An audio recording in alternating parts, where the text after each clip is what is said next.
Chapter 101. Locusta Valentine was alone. Two other clocks, slower than that of Saint Philippe du Roule, struck the hour of midnight from different directions, and excepting the rumbling of a few carriages all was silent. Then Valentine's attention was engrossed by the clock in her room, which marked the seconds. She began counting them, remarking that they were much slower than the beatings of her heart. And still she doubted. The inoffensive Valentine could not imagine that anyone should desire her death. Why should they? To what end? What had she done to excite the malice of an enemy? There was no fear of her falling asleep. One terrible idea pressed upon her mind: that someone existed in the world who had attempted to assassinate her, and who was about to endeavor to do so again. Supposing this person, wearied at the inefficacy of the poison, should, as Monte Cristo intimated, have recourse to steel. What if the Count should have no time to run to her rescue? What if her last moments were approaching, and she should never again see Morel? When this terrible chain of ideas presented itself, Valentine was nearly persuaded to ring the bell and call for help.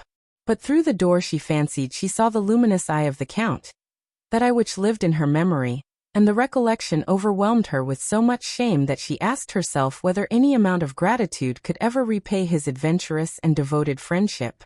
20 minutes, 20 tedious minutes, passed thus, then 10 more, and at last the clock struck the half-hour. Just then the sound of fingernails slightly grating against the door of the library informed Valentine that the Count was still watching, and recommended her to do the same.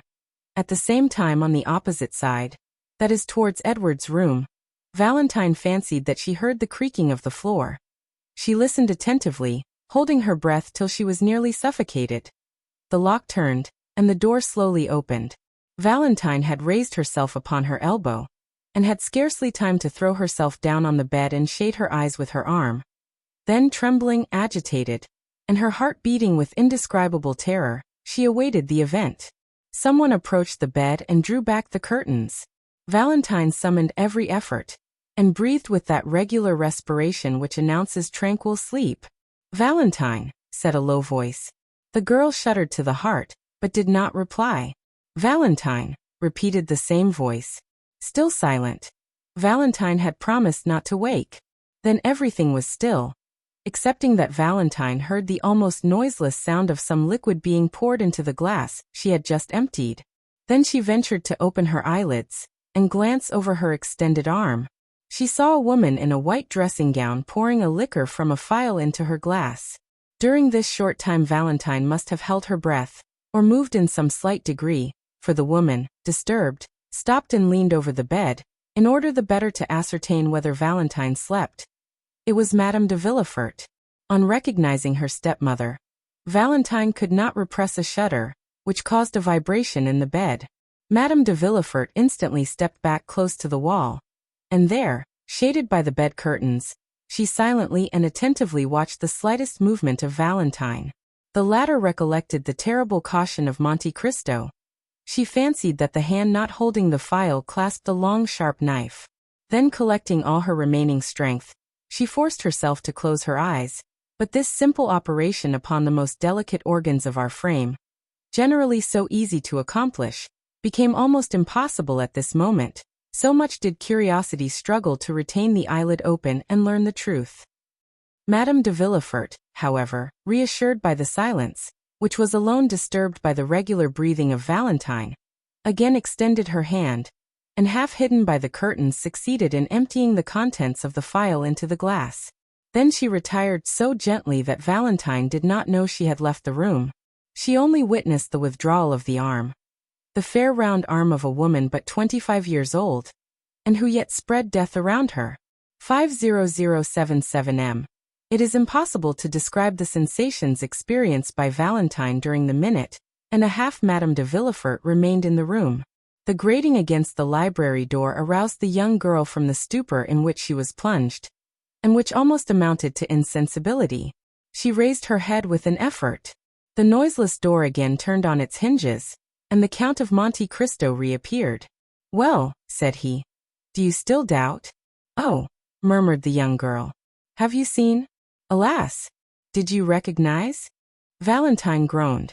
"Oh yes," she said. "I saw, but I cannot believe." Would you rather die then and cause Maximilian's death? Oh, repeated the young girl, almost bewildered. Can I not leave the house? Can I not escape? Valentine, the hand which now threatens you will pursue you everywhere. Your servants will be seduced with gold, and death will be offered to you disguised in every shape. You will find it in the water you drink from the spring, in the fruit you pluck from the tree. But did you not say that my kind grandfather's precaution had neutralized the poison? Yes, but not against a strong dose. The poison will be changed and the quantity increased. He took the glass and raised it to his lips. It is already done, he said. Brucine is no longer employed, but a simple narcotic. I can recognize the flavor of the alcohol in which it has been dissolved. If you had taken what Madame de Villefort has poured into your glass, Valentine, you would have been doomed. But, exclaimed the young girl, why am I thus pursued? Why? Are you so kind, so good, so unsuspicious of ill, that you cannot understand Valentine? No, I have never injured her. But you are rich, Valentine. You have 200,000 livres a year, and you prevent her son from enjoying these 200,000 livres. How so? The fortune is not her gift, but is inherited from my relations. Certainly, and that is why M. and Madame de Saint-Méran have died. That is why M. Noirtier was sentenced the day he made you his heir. That is why you in your turn are to die. It is because your father would inherit your property, and your brother, his only son, succeed to his. Edward? Poor child. Are all these crimes committed on his account? Ah, then you at length understand? Heaven grant that this may not be visited upon him. Valentine, you are an angel. But why is my grandfather allowed to live? It was considered that you dead, the fortune would naturally revert to your brother, unless he were disinherited, and besides, the crime appearing useless, it would be folly to commit it. And is it possible that this frightful combination of crimes has been invented by a woman? Do you recollect in the arbor of the Hotel de Postes at Perugia, seeing a man in a brown cloak, whom your stepmother was questioning upon Aqua Tofana? Well, ever since then, the infernal project has been ripening in her brain. Ah, then indeed, sir, said the sweet girl, bathed in tears, I see that I am condemned to die. No, Valentine, for I have foreseen all their plots. No, your enemy is conquered since we know her, and you will live, Valentine, live to be happy yourself, and to confer happiness upon a noble heart. But to ensure this you must rely on me. Command me, sir. What am I to do? You must blindly take what I give you. Alas, were it only for my own sake, I should prefer to die. You must not confide in anyone, not even in your father. My father is not engaged in this fearful plot, is he, sir? Asked Valentine, clasping her hands. No, and yet your father, a man accustomed to judicial accusations, ought to have known that all these deaths have not happened naturally. It is he who should have watched over you. He should have occupied my place. He should have emptied that glass. He should have risen against the assassin. Spectre against spectre, he murmured in a low voice, as he concluded his sentence. Sir, said Valentine, I will do all I can to live, for there are two beings who love me and will die if I die, my grandfather and Maximilian. I will watch over them as I have over you. Well, sir, do as you will with me. And then she added in a low voice, Oh heavens, what will befall me? Whatever may happen, Valentine, do not be alarmed. Though you suffer, though you lose sight, hearing, consciousness, fear nothing. Though you should awake and be ignorant where you are, still do not fear. Even though you should find yourself in a sepulchral vault or coffin, reassure yourself then and say to yourself, At this moment a friend, a father, who lives for my happiness and that of Maximilian, watches over me. Alas, alas, what a fearful extremity! Valentine, would you rather denounce your stepmother? I would rather die 100 times, oh yes, die. No, you will not die, but will you promise me, whatever happens, that you will not complain, but hope? I will think of Maximilian. You are my own darling child, Valentine.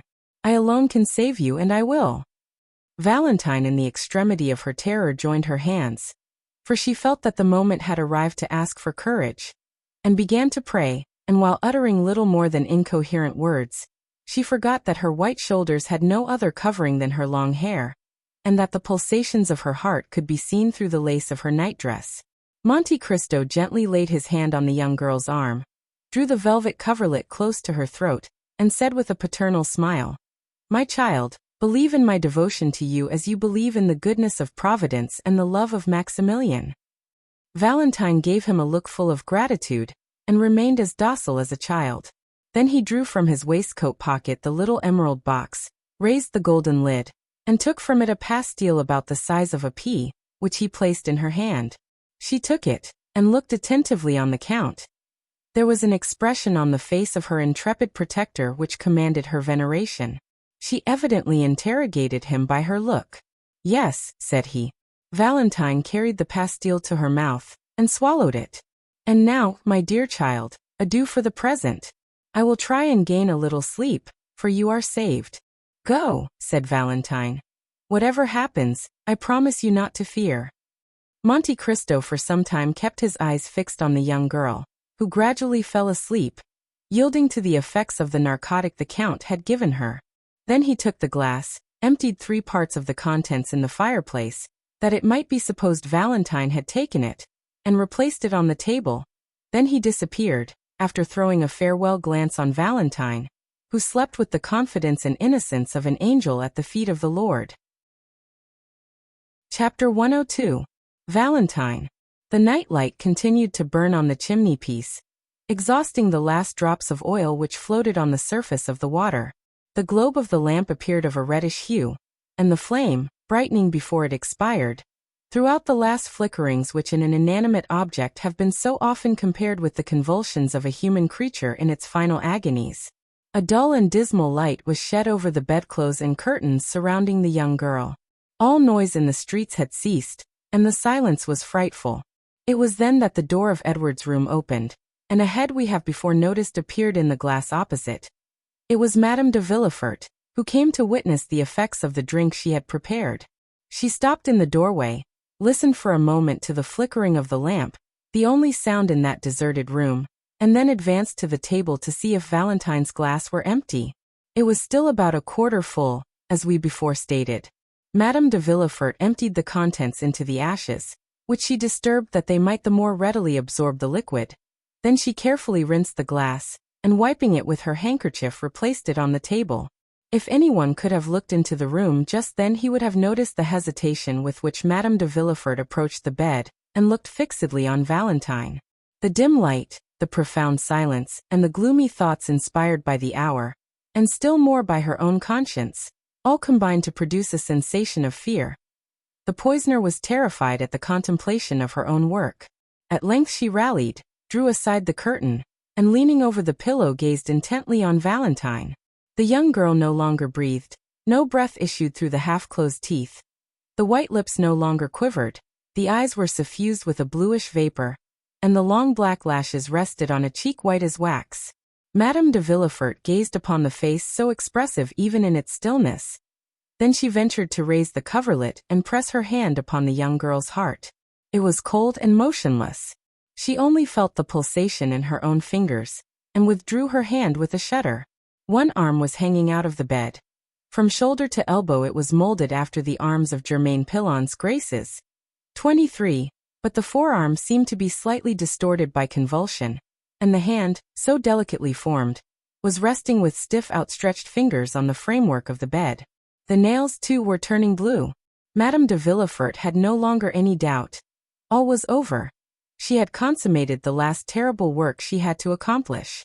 There was no more to do in the room, so the poisoner retired stealthily, as though fearing to hear the sound of her own footsteps, but as she withdrew she still held aside the curtain, absorbed in the irresistible attraction always exerted by the picture of death, so long as it is merely mysterious and does not excite disgust. The minutes passed. Madame de Villefort could not drop the curtain which she held like a funeral pall over the head of Valentine. She was lost in reverie, and the reverie of crime is remorse. Just then the lamp again flickered. The noise startled Madame de Villefort, who shuddered and dropped the curtain. Immediately afterwards the light expired, and the room was plunged in frightful obscurity, while the clock at that minute struck 4:30. Overpowered with agitation, the poisoner succeeded in groping her way to the door, and reached her room in an agony of fear. The darkness lasted 2 hours longer. Then by degrees a cold light crept through the Venetian blinds, until at length it revealed the objects in the room. About this time the nurse's cough was heard on the stairs, and the woman entered the room with a cup in her hand. To the tender eye of a father or a lover, the first glance would have sufficed to reveal Valentine's condition, but to this hireling, Valentine only appeared to sleep. "Good," she exclaimed, approaching the table. "She has taken part of her draught. The glass is 3/4 empty." Then she went to the fireplace and lit the fire, and although she had just left her bed, she could not resist the temptation offered by Valentine's sleep, so she threw herself into an armchair to snatch a little more rest. The clock striking 8 awoke her. Astonished at the prolonged slumber of the patient, and frightened to see that the arm was still hanging out of the bed, she advanced towards Valentine, and for the first time noticed the white lips. She tried to replace the arm, but it moved with a frightful rigidity which could not deceive a sick nurse. She screamed aloud. Then running to the door exclaimed, "Help, help! 50083M. "What is the matter?" asked M. d'Avrigny at the foot of the stairs, it being the hour he usually visited her. "What is it?" asked Villefort, rushing from his room. "Doctor, do you hear them call for help?" "Yes, yes, let us hasten up." It was in Valentine's room. But before the doctor and the father could reach the room, the servants who were on the same floor had entered, and seeing Valentine pale and motionless on her bed, they lifted up their hands towards heaven and stood transfixed, as though struck by lightning. "Call Madame de Villefort! Wake Madame de Villefort!" cried the procureur from the door of his chamber, which apparently he scarcely dared to leave. But instead of obeying him, the servants stood watching M. d'Avrigny, who ran to Valentine and raised her in his arms. "What? This one too," he exclaimed. "Oh, where will be the end?" Villefort rushed into the room. "What are you saying, doctor?" he exclaimed, raising his hands to heaven. "I say that Valentine is dead," replied d'Avrigny, in a voice terrible in its solemn calmness. 50085M. M. de Villefort staggered and buried his head in the bed. On the exclamation of the doctor and the cry of the father, the servants all fled with muttered imprecations. They were heard running down the stairs and through the long passages. Then there was a rush in the court. Afterwards all was still. They had, one and all, deserted the accursed house. Just then, Madame de Villefort, in the act of slipping on her dressing gown, threw aside the drapery and for a moment stood motionless, as though interrogating the occupants of the room, while she endeavored to call up some rebellious tears. On a sudden she stepped, or rather bounded, with outstretched arms, towards the table. She saw d'Avrigny curiously examining the glass, which she felt certain of having emptied during the night. It was now a third full, just as it was when she threw the contents into the ashes. The spectre of Valentine rising before the poisoner would have alarmed her less. It was, indeed, the same color as the draught she had poured into the glass, and which Valentine had drunk. It was indeed the poison which could not deceive M. d'Avrigny, which he now examined so closely. It was doubtless a miracle from heaven, that, notwithstanding her precautions, there should be some trace, some proof remaining to reveal the crime. While Madame de Villefort remained rooted to the spot like a statue of terror, and Villefort, with his head hidden in the bedclothes, saw nothing around him, d'Avrigny approached the window, that he might the better examine the contents of the glass, and dipping the tip of his finger in, tasted it. "Ah," he exclaimed, "it is no longer brucine that is used. Let me see what it is." Then he ran to one of the cupboards in Valentine's room, which had been transformed into a medicine closet, and taking from its silver case a small bottle of nitric acid, dropped a little of it into the liquor, which immediately changed to a blood-red color. "Ah!" exclaimed d'Avrigny, in a voice in which the horror of a judge unveiling the truth was mingled with the delight of a student making a discovery. Madame de Villefort was overpowered. Her eyes first flashed and then swam. She staggered towards the door and disappeared. Directly afterwards the distant sound of a heavy weight falling on the ground was heard, but no one paid any attention to it. The nurse was engaged in watching the chemical analysis, and Villefort was still absorbed in grief. M. d'Avrigny alone had followed Madame de Villefort with his eyes, and watched her hurried retreat. He lifted up the drapery over the entrance to Edward's room, and his eye reaching as far as Madame de Villefort's apartment, he beheld her extended lifeless on the floor. "Go to the assistance of Madame de Villefort," he said to the nurse. "Madame de Villefort is ill." 50087M. "But Mademoiselle de Villefort," stammered the nurse. "Mademoiselle de Villefort no longer requires help," said d'Avrigny, "since she is dead." "Dead, dead," groaned forth Villefort, in a paroxysm of grief, which was the more terrible from the novelty of the sensation in the iron heart of that man. "Dead," repeated a third voice. "Who said Valentine was dead?" The two men turned round, and saw Morel standing at the door, pale and terror-stricken. This is what had happened. At the usual time, Morel had presented himself at the little door leading to Noirtier's room. Contrary to custom, the door was open, and having no occasion to ring, he entered. He waited for a moment in the hall and called for a servant to conduct him to M. Noirtier, but no one answered, the servants having, as we know, deserted the house.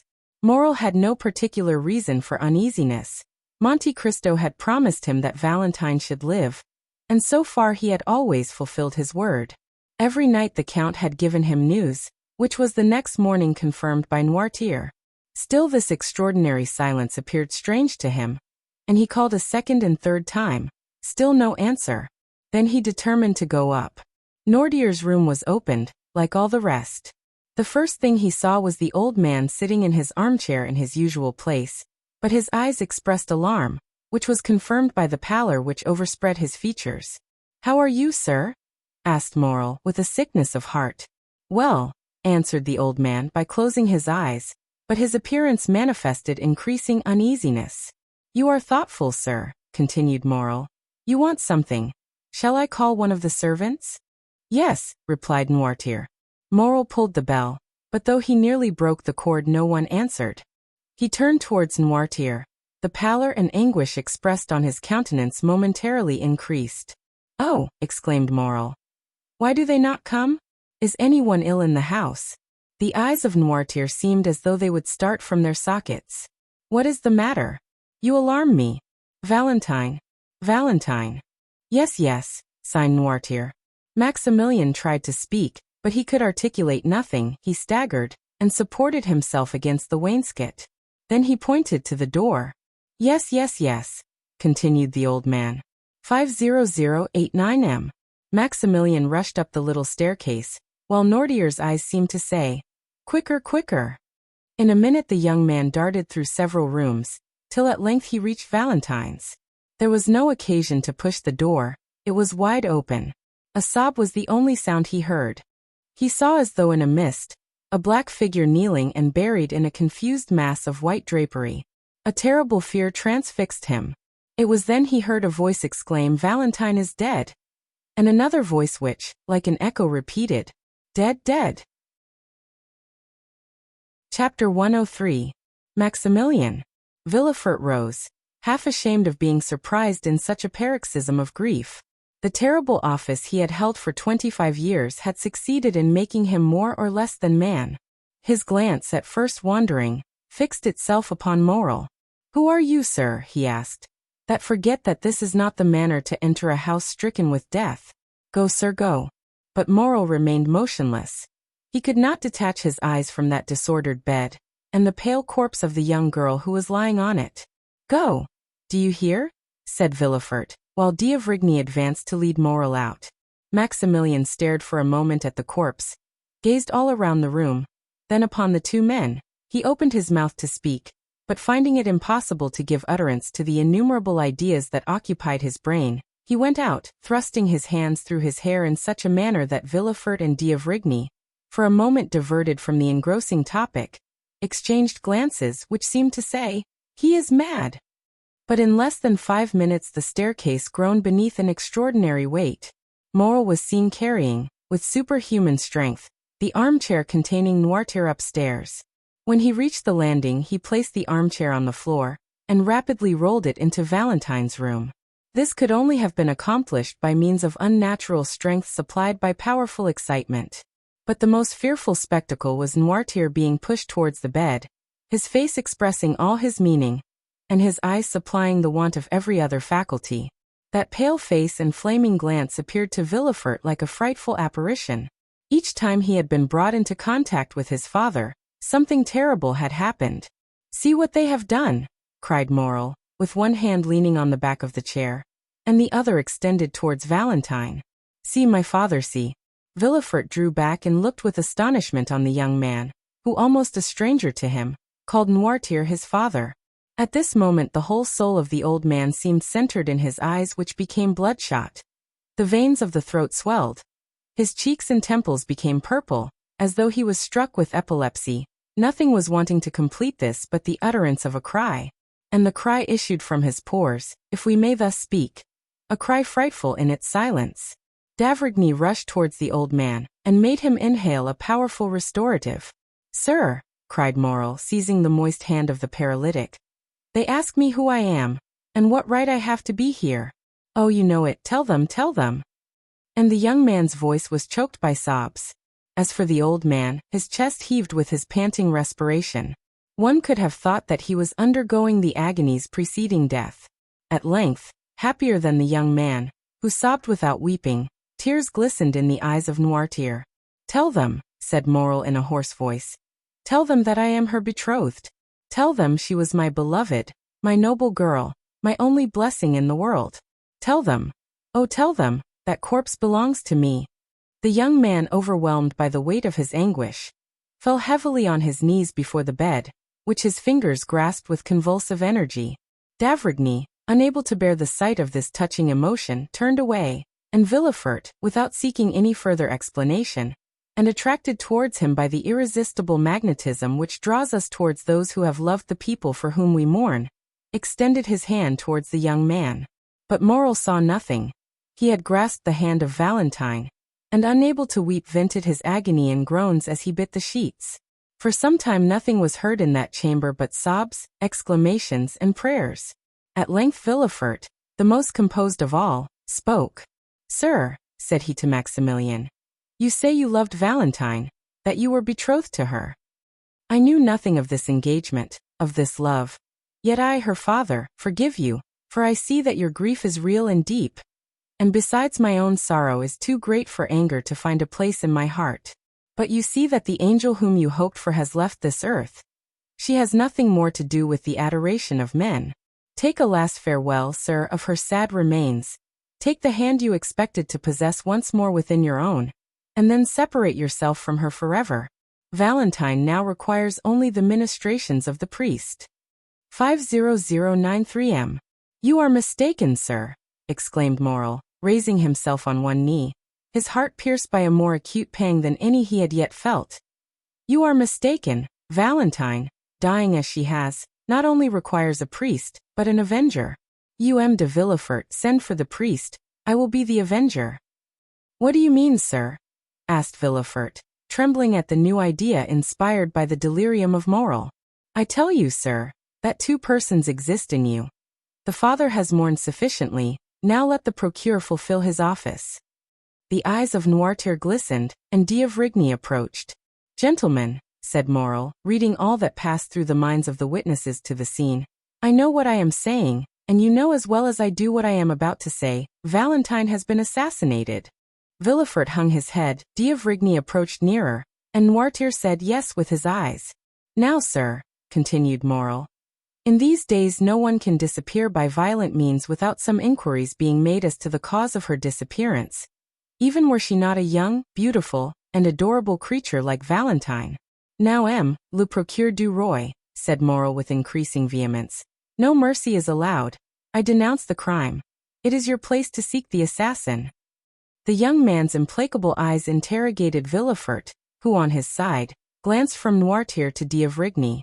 But instead of finding sympathy in the eyes of the doctor and his father, he only saw an expression as inflexible as that of Maximilian. "Yes," indicated the old man. "Assuredly," said d'Avrigny. "Sir," said Villefort, striving to struggle against this triple force and his own emotion. "Sir, you are deceived. No one commits crimes here. I am stricken by fate. It is horrible, indeed, but no one assassinates." The eyes of Noirtier lighted up with rage, and d'Avrigny prepared to speak. Morel, however, extended his arm, and commanded silence. "And I say that murders are committed here," said Morel, whose voice, though lower in tone, lost none of its terrible distinctness. "I tell you that this is the 4th victim within the last 4 months. I tell you Valentine's life was attempted by poison 4 days ago, though she escaped, owing to the precautions of M. Noirtier. I tell you that the dose has been double, the poison changed, and that this time it has succeeded. I tell you that you know these things as well as I do, since this gentleman has forewarned you, both as a doctor and as a friend." "Oh, you rave, sir," exclaimed Villefort, in vain endeavoring to escape the net in which he was taken. 50095 M. "I rave," said Morel. "Well then I appeal to M. d'Avrigny himself. Ask him, sir, if he recollects the words he uttered in the garden of this house on the night of Madame de Saint-Méran's death. You thought yourselves alone, and talked about that tragical death, and the fatality you mentioned then is the same which has caused the murder of Valentine." Villefort and d'Avrigny exchanged looks. Yes, continued Morel. "Recall the scene, for the words you thought were only given to silence and solitude fell into my ears. Certainly, after witnessing the culpable indolence manifested by M. de Villefort towards his own relations, I ought to have denounced him to the authorities. Then I should not have been an accomplice to thy death, as I now am, sweet, beloved Valentine, but the accomplice shall become the avenger. This 4th murder is apparent to all, and if thy father abandon thee, Valentine, it is I, and I swear it, that shall pursue the assassin." And this time, as though nature had at least taken compassion on the vigorous frame, nearly bursting with its own strength, the words of Morel were stifled in his throat. His breast heaved, the tears, so long rebellious, gushed from his eyes, and he threw himself weeping on his knees by the side of the bed. Then d'Avrigny spoke. "And I too," he exclaimed in a low voice. "I unite with M. Morel in demanding justice for crime. My blood boils at the idea of having encouraged a murderer by my cowardly concession." "Oh, merciful heavens!" murmured Villefort. Morel raised his head, and reading the eyes of the old man, which gleamed with unnatural luster. "Stay," he said. "M. Noirtier wishes to speak." "Yes," indicated Noirtier, with an expression the more terrible, from all his faculties being centered in his glance. "Do you know the assassin?" asked Morel. "Yes," replied Noirtier. "And will you direct us?" exclaimed the young man. "Listen, M. d'Avrigny, listen." Noirtier looked upon Morel with one of those melancholy smiles which had so often made Valentine happy, and thus fixed his attention. Then, having riveted the eyes of his interlocutor on his own, he glanced towards the door. "Do you wish me to leave?" said Morel sadly. "Yes," replied Noirtier. "Alas, alas, sir, have pity on me." The old man's eyes remained fixed on the door. "May I at least return?" asked Morel. "Yes." "Must I leave alone?" "No." "Whom am I to take with me?" "The procureur?" "No." "The doctor?" "Yes." "You wish to remain alone with M. de Villefort?" "Yes." "But can he understand you?" "Yes." "Oh," said Villefort, inexpressibly delighted to think that the inquiries were to be made by him alone. "Oh, be satisfied, I can understand my father." While uttering these words with this expression of joy, his teeth clashed together violently. d'Avrigny took the young man's arm, and led him out of the room. A more than death-like silence then reigned in the house. At the end of a quarter of an hour a faltering footstep was heard, and Villefort appeared at the door of the apartment where d'Avrigny and Morel had been staying, one absorbed in meditation, the other in grief. "You can come," he said, and led them back to Noirtier. Morel looked attentively on Villefort. His face was livid, large drops rolled down his face, and in his fingers he held the fragments of a quill pen which he had torn to atoms. "Gentlemen," he said in a hoarse voice, "give me your word of honor that this horrible secret shall forever remain buried amongst ourselves." The two men drew back. "I entreat you," continued Villefort. "But," said Morel, "the culprit, the murderer, the assassin." "Do not alarm yourself, sir, justice will be done," said Villefort. "My father has revealed the culprit's name. My father thirsts for revenge as much as you do, yet even he conjures you as I do to keep this secret. Do you not, father?" "Yes," resolutely replied Noirtier. Morel suffered an exclamation of horror and surprise to escape him. "Oh, sir," said Villefort, arresting Maximilian by the arm. If my father, the inflexible man, makes this request, it is because he knows, be assured, that Valentine will be terribly revenged. Is it not so, father? The old man made a sign in the affirmative. Villefort continued. He knows me, and I have pledged my word to him. Rest assured, gentlemen, that within 3 days, in a less time than justice would demand, the revenge I shall have taken for the murder of my child will be such as to make the boldest heart tremble. And as he spoke these words he ground his teeth, and grasped the old man's senseless hand. Will this promise be fulfilled, M. Noirtier? Asked Morel, while D'Avrigny looked inquiringly. Yes, replied Noirtier with an expression of sinister joy. Swear then, said Villefort, joining the hands of Morel and D'Avrigny. Swear that you will spare the honor of my house, and leave me to avenge my child. D'Avrigny turned round and uttered a very feeble yes, but Morel, disengaging his hand, rushed to the bed, and after having pressed the cold lips of Valentine with his own, hurriedly left, uttering a long, deep groan of despair and anguish. We have before stated that all the servants had fled. M. de Villefort was therefore obliged to request M. D'Avrigny to superintend all the arrangements consequent upon a death in a large city, more especially a death under such suspicious circumstances.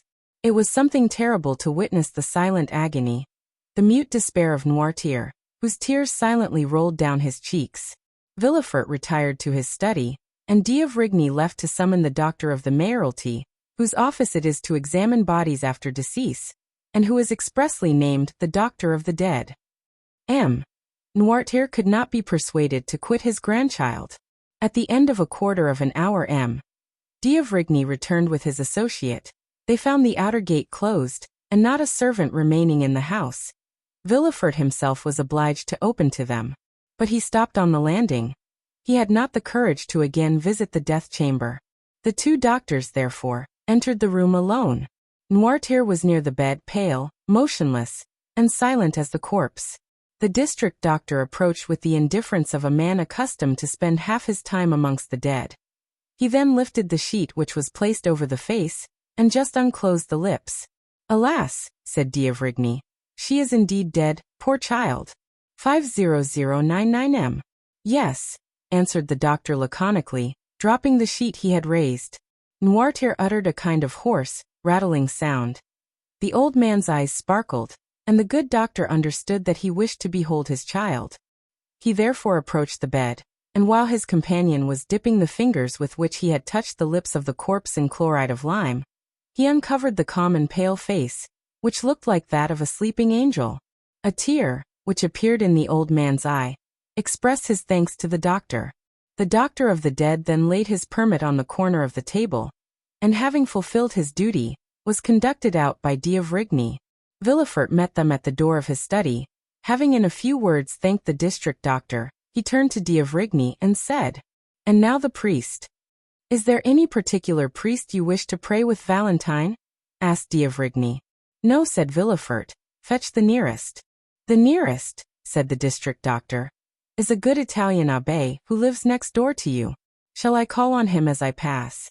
"D'Avrigny," said Villefort, "be so kind, I beseech you, as to accompany this gentleman. Here is the key of the door, so that you can go in and out as you please. You will bring the priest with you, and will oblige me by introducing him into my child's room. 50101 M. Do you wish to see him?" "I only wish to be alone. You will excuse me, will you not? A priest can understand a father's grief." And M. de Villefort, giving the key to D'Avrigny, again bade farewell to the strange doctor, and retired to his study, where he began to work. For some temperaments work is a remedy for all afflictions. As the doctors entered the street, they saw a man in a cassock standing on the threshold of the next door. "This is the abbé of whom I spoke," said the doctor to D'Avrigny. D'Avrigny accosted the priest. "Sir," he said, "are you disposed to confer a great obligation on an unhappy father who has just lost his daughter? I mean M. de Villefort, the king's attorney." "Ah," said the priest in a marked Italian accent. "Yes, I have heard that death is in that house. Then I need not tell you what kind of service he requires of you." "I was about to offer myself, sir," said the priest. "It is our mission to forestall our duties." It is a young girl. I know it, sir. The servants who fled from the house informed me. I also know that her name is Valentine, and I have already prayed for her. Thank you, sir, said D'Avrigny. Since you have commenced your sacred office, deign to continue it. Come and watch by the dead, and all the wretched family will be grateful to you. I am going, sir, and I do not hesitate to say that no prayers will be more fervent than mine. D'Avrigny took the priest's hand, and without meeting Villefort, who was engaged in his study, they reached Valentine's room, which on the following night was to be occupied by the undertakers. On entering the room, Noirtier's eyes met those of the abbé, and no doubt he read some particular expression in them, for he remained in the room.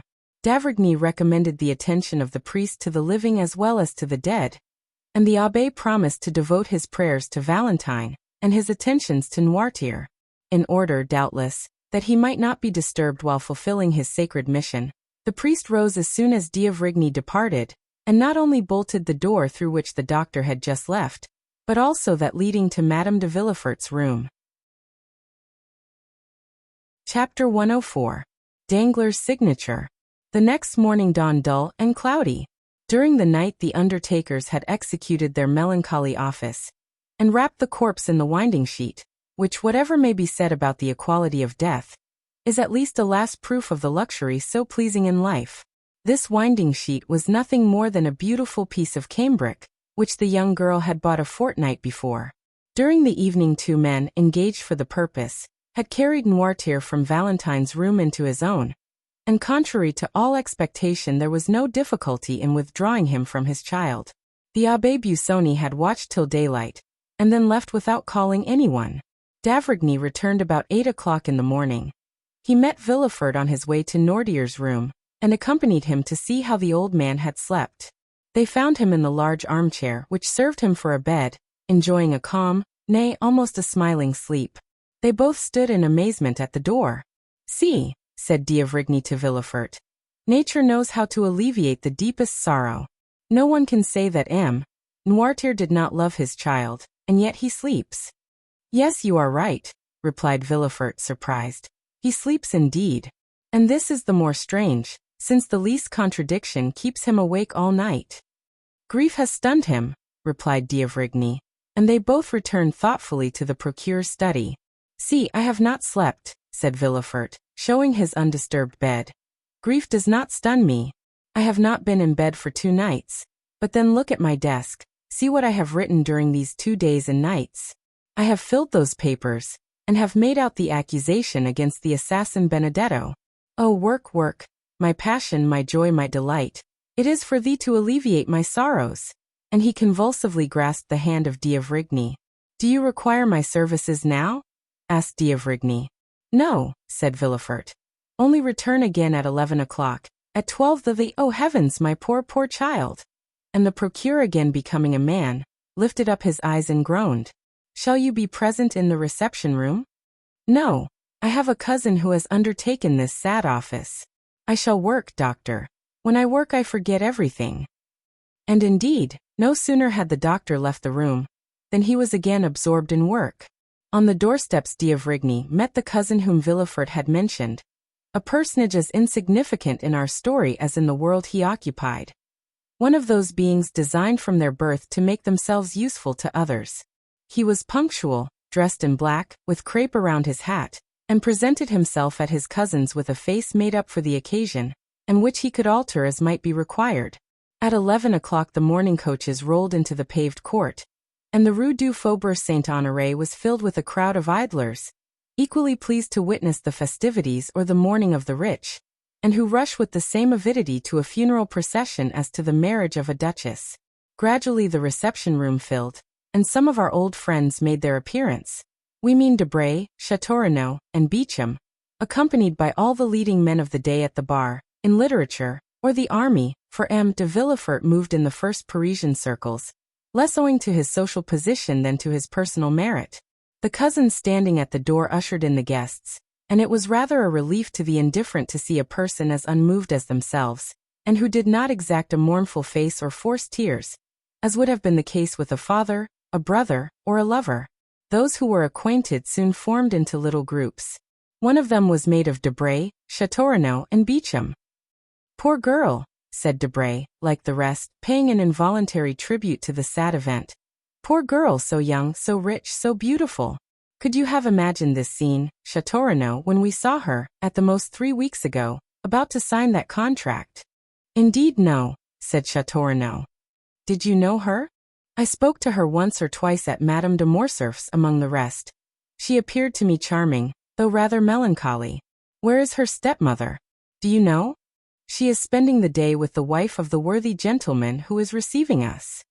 50105M. Who is he? Whom do you mean? The gentleman who receives us? Is he a deputy? Oh no. I am condemned to witness those gentlemen every day, said Beauchamp. But he is perfectly unknown to me. Have you mentioned this death in your paper? It has been mentioned, but the article is not mine.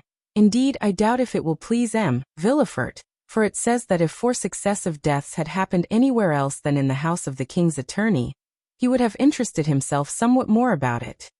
Still, said Châteaurenaud, Dr. d'Avrigny, who attends my mother, declares he is in despair about it. But whom are you seeking, Debray? I am seeking the Count of Monte Cristo, said the young man. I met him on the boulevard on my way here, said Beauchamp. I think he is about to leave Paris. He was going to his banker. His banker? Danglars is his banker, is he not? Asked Châteaurenaud of Debray. I believe so, replied the secretary with slight uneasiness. But Monte Cristo is not the only one I miss here. I do not see Morel. Morel? Do they know him? Asked Châteaurenaud. I think he has only been introduced to Madame de Villefort. Still, he ought to have been here, said Debray. I wonder what will be talked about tonight. This funeral is the news of the day. But hush, here comes our Minister of Justice. He will feel obliged to make some little speech to the cousin. And the 3 young men drew near to listen.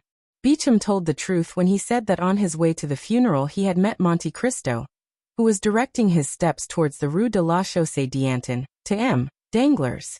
The banker saw the carriage of the Count enter the courtyard, and advanced to meet him with a sad, though affable smile. Well, said he, extending his hand to Monte Cristo, I suppose you have come to sympathize with me, for indeed misfortune has taken possession of my house. When I perceived you, I was just asking myself whether I had not wished harm towards those poor Morcerfs, which would have justified the proverb of he who wishes misfortunes to happen to others experiences them himself. Well, on my word of honor, I answered. No, I wished no ill to Morcerf. He was a little proud, perhaps, for a man who like myself has risen from nothing, but we all have our faults. Do you know, Count, that persons of our time of life, not that you belong to the class, you are still a young man, but as I was saying, persons of our time of life have been very unfortunate this year. For example, look at the puritanical procureur, who has just lost his daughter, and in fact nearly all his family, in so singular a manner, Morcerf dishonored and dead, and then myself covered with ridicule through the villainy of Benedetto. Besides what? Asked the Count. Alas, do you not know? What new calamity? My daughter. Mademoiselle Danglars? Eugenie has left us. Good heavens, what are you telling me? The truth, my dear Count. Oh, how happy you must be in not having either wife or children. Do you think so? Indeed I do. And so Mademoiselle Danglars. She could not endure the insult offered to us by that wretch, so she asked permission to travel. And is she gone? The other night she left. With Madame Danglars? No, with a relation. But still, we have quite lost our dear Eugenie, for I doubt whether her pride will ever allow her to return to France. Still, Baron, said Monte Cristo, family griefs, or indeed any other affliction which would crush a man whose child was his only treasure, are endurable to a millionaire. Philosophers may well say, and practical men will always support the opinion, that money mitigates many trials, and if you admit the efficacy of this sovereign balm, you ought to be very easily consoled. You, the king of finance, the focus of immeasurable power. Danglars looked at him askance, as though to ascertain whether he spoke seriously. Yes, he answered. If a fortune brings consolation, I ought to be consoled. I am rich. So rich, dear sir, that your fortune resembles the pyramids. If you wished to demolish them you could not, And if it were possible, you would not dare. Danglars smiled at the good-natured pleasantry of the Count. That reminds me, he said, that when you entered I was on the point of signing 5 little bonds. I have already signed 2. Will you allow me to do the same to the others? Pray do so. There was a moment's silence, during which the noise of the banker's pen was alone heard, while Monte Cristo examined the gilt moldings on the ceiling. Are they Spanish, Haitian, or Neapolitan bonds? Said Monte Cristo. No, said Danglars, smiling. They are bonds on the Bank of France, payable to bearer. Stay, Count, he added. You who may be called the Emperor if I claim the title of King of Finance, have you many pieces of paper of this size, each worth 1,000,000? The Count took into his hands the papers, which Danglars had so proudly presented to him, and read. To the Governor of the Bank. Please pay to my order from the fund deposited by me, the sum of 1,000,000, and charge the same to my account. Baron Danglars. 1, 2, 3, 4, 5, said Monte Cristo. 5 millions. Why, what a Croesus you are! This is how I transact business, said Danglars. It is really wonderful, said the Count. Above all, if, as I suppose, it is payable at sight. It is indeed, said Danglars. It is a fine thing to have such credit. Really, it is only in France these things are done. 5 millions on 5 little scraps of paper. It must be seen to be believed. You do not doubt it? No. You say so with an accent. Stay, you shall be convinced. Take my clerk to the bank, and you will see him leave it with an order on the treasury for the same sum. No, said Monte Cristo, folding the 5 notes. Most decidedly not. The thing is so curious, I will make the experiment myself. I am credited on you for 6 millions. I have drawn 900,000 francs. You therefore still owe me 5 millions and 100,000 francs. I will take the 5 scraps of paper that I now hold as bonds, with your signature alone, and here is a receipt in full for the 6 millions between us. I had prepared it beforehand, for I am much in want of money today. And Monte Cristo placed the bonds in his pocket with one hand, while with the other he held out the receipt to Danglars. If a thunderbolt had fallen at the banker's feet, he could not have experienced greater terror. What? He stammered. Do you mean to keep that money? Excuse me, but I owe this money to the charity fund. A deposit which I promised to pay this morning. Oh well then, said Monte Cristo. I am not particular about these 5 notes. Pay me in a different form. I wished, from curiosity, to take these, that I might be able to say that without any advice or preparation the house of Danglars had paid me 5 millions without a minute's delay. It would have been remarkable. But here are your bonds. Pay me differently. And he held the bonds towards Danglars, who seized them like a vulture extending its claws to withhold the food that is being wrested from its grasp. Suddenly he rallied, made a violent effort to restrain himself, and then a smile gradually widened the features of his disturbed countenance. 50109M. Certainly, he said. Your receipt is money. Oh dear, yes. And if you were at Rome, the house of Thomson and French would make no more difficulty about paying the money on my receipt than you have just done. Pardon me, Count, pardon me. Then I may keep this money? Yes, said Danglars, while the perspiration started from the roots of his hair. Yes, keep it, keep it. Monte Cristo replaced the notes in his pocket with that indescribable expression which seemed to say, Come, reflect. If you repent there is still time. No, said Danglars. No, decidedly no. Keep my signatures. But you know none are so formal as bankers in transacting business. I intended this money for the charity fund, and I seem to be robbing them if I did not pay them with these precise bonds. How absurd! As if one crown were not as good as another. Excuse me. And he began to laugh loudly but nervously. Certainly I excuse you, said Monte Cristo graciously, and pocket them. And he placed the bonds in his pocketbook. But, said Danglars, there is still a sum of 100,000 francs? Oh, a mere nothing, said Monte Cristo. The balance would come to about that sum, but keep it, and we shall be quits. Count, said Danglars, are you speaking seriously? I never joke with bankers, said Monte Cristo in a freezing manner, which repelled impertinence, and he turned to the door, just as the valet de chambre announced, M. de Beauville, Receiver General of the Charities. Ma foi, said Monte Cristo, I think I arrived just in time to obtain your signatures, or they would have been disputed with me." Danglars again became pale, and hastened to conduct the Count out. Monte Cristo exchanged a ceremonious bow with M. de Beauville, who was standing in the waiting room, and who was introduced into Danglars' room as soon as the Count had left. The Count's serious face was illumined by a faint smile, as he noticed the portfolio which the Receiver General held in his hand. At the door he found his carriage, and was immediately driven to the bank.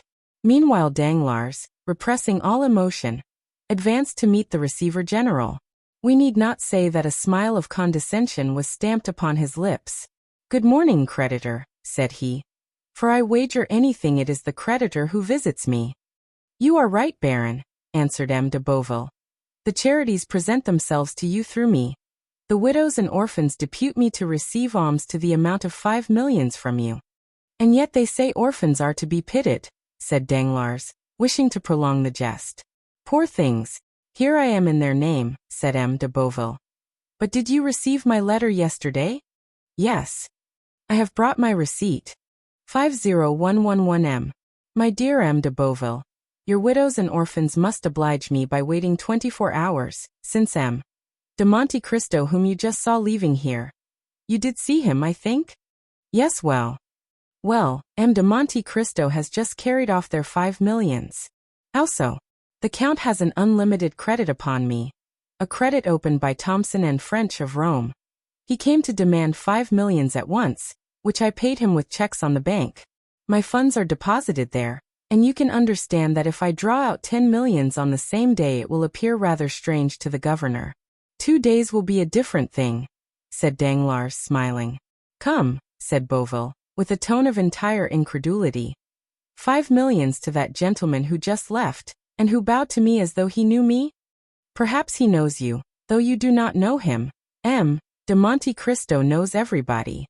5 millions. Here is his receipt. Believe your own eyes." M. de Beauville took the paper Danglars presented him, and read, "Received of Baron Danglars the sum of 5,100,000 francs, to be repaid on demand by the House of Thomson and French of Rome." "It is really true," said M. de Beauville. "Do you know the House of Thomson and French?" "Yes, I once had business to transact with it to the amount of 200,000 francs, but since then I have not heard it mentioned." "It is one of the best houses in Europe," said Danglars, carelessly throwing down the receipt on his desk. "And he had 5 millions in your hands alone. Why, this Count of Monte Cristo must be a nabob. Indeed, I do not know what he is. He has 3 unlimited credits, one on me, one on Rothschild, one on Lafitte. And you see," he added carelessly, "he has given me the preference by leaving a balance of 100,000 francs. M. de Beauville manifested signs of extraordinary admiration. "I must visit him," he said, "and obtain some pious grant from him." "Oh, you may make sure of him. His charities alone amount to 20,000 francs a month. It is magnificent. I will set before him the example of Madame de Morcerf and her son." "What example?" "They gave all their fortune to the hospitals." "What fortune?" "Their own, M. de Morcerf's, who is deceased." "For what reason?" "Because they would not spend money so guiltily acquired." "And what are they to live upon?" "The mother retires into the country, and the son enters the army."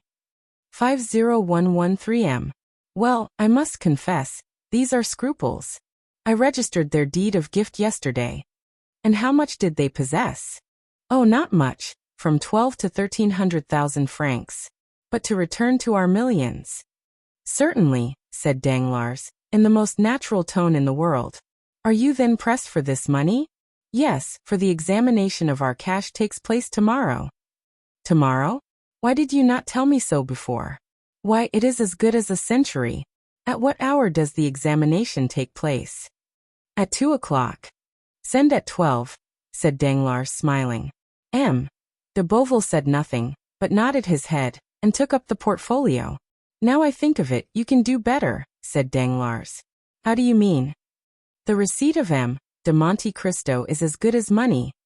Take it to Rothschild's or Lafitte's, and they will take it off your hands at once. What though payable at Rome? Certainly, it will only cost you a discount of 5,000 or 6,000 francs. The receiver started back. "My FOI," he said. "I prefer waiting till tomorrow. What a proposition." "I thought perhaps," said Danglars with supreme impertinence, "that you had a deficiency to make up?" "Indeed," said the receiver. "And if that were the case it would be worthwhile to make some sacrifice." "Thank you, no, sir." "Then it will be tomorrow." "Yes, but without fail." "Ah, you are laughing at me. Send tomorrow at 12, and the bank shall be notified." "I will come myself." "Better still, since it will afford me the pleasure of seeing you." They shook hands. "By the way," said M. de Beauville, "are you not going to the funeral of poor Mademoiselle de Villefort, which I met on my road here?" "No," said the banker. "I have appeared rather ridiculous since that affair of Benedetto, so I remain in the background." "Bah, you are wrong. How were you to blame in that affair?" "Listen, when one bears an irreproachable name, as I do, one is rather sensitive. Everybody pities you, sir, and above all, Mademoiselle Danglars." "Poor Eugenie," said Danglars. "Do you know she is going to embrace a religious life?" "No. Alas, it is unhappily but too true.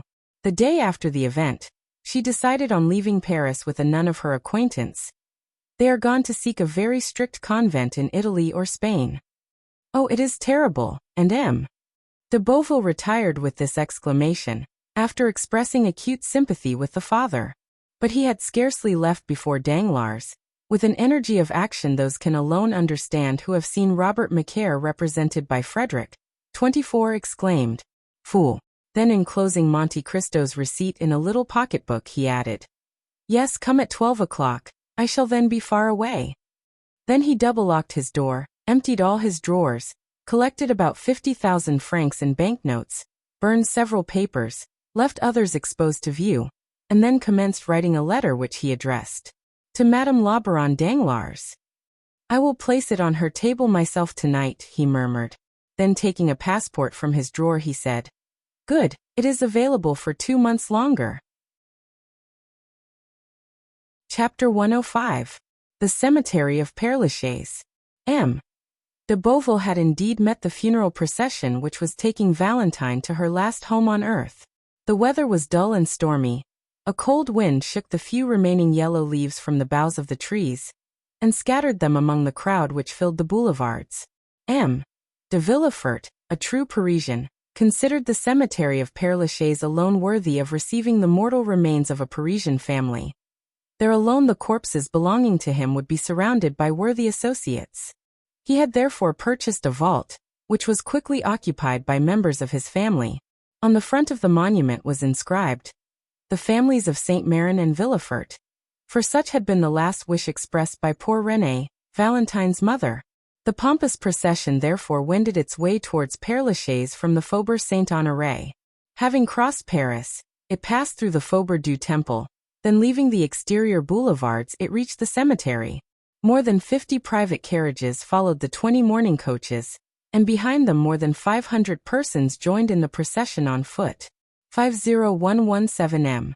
These last consisted of all the young people whom Valentine's death had struck like a thunderbolt, and who, notwithstanding the raw chilliness of the season, could not refrain from paying a last tribute to the memory of the beautiful, chaste, and adorable girl, thus cut off in the flower of her youth. As they left Paris, an equipage with 4 horses, at full speed, was seen to draw up suddenly.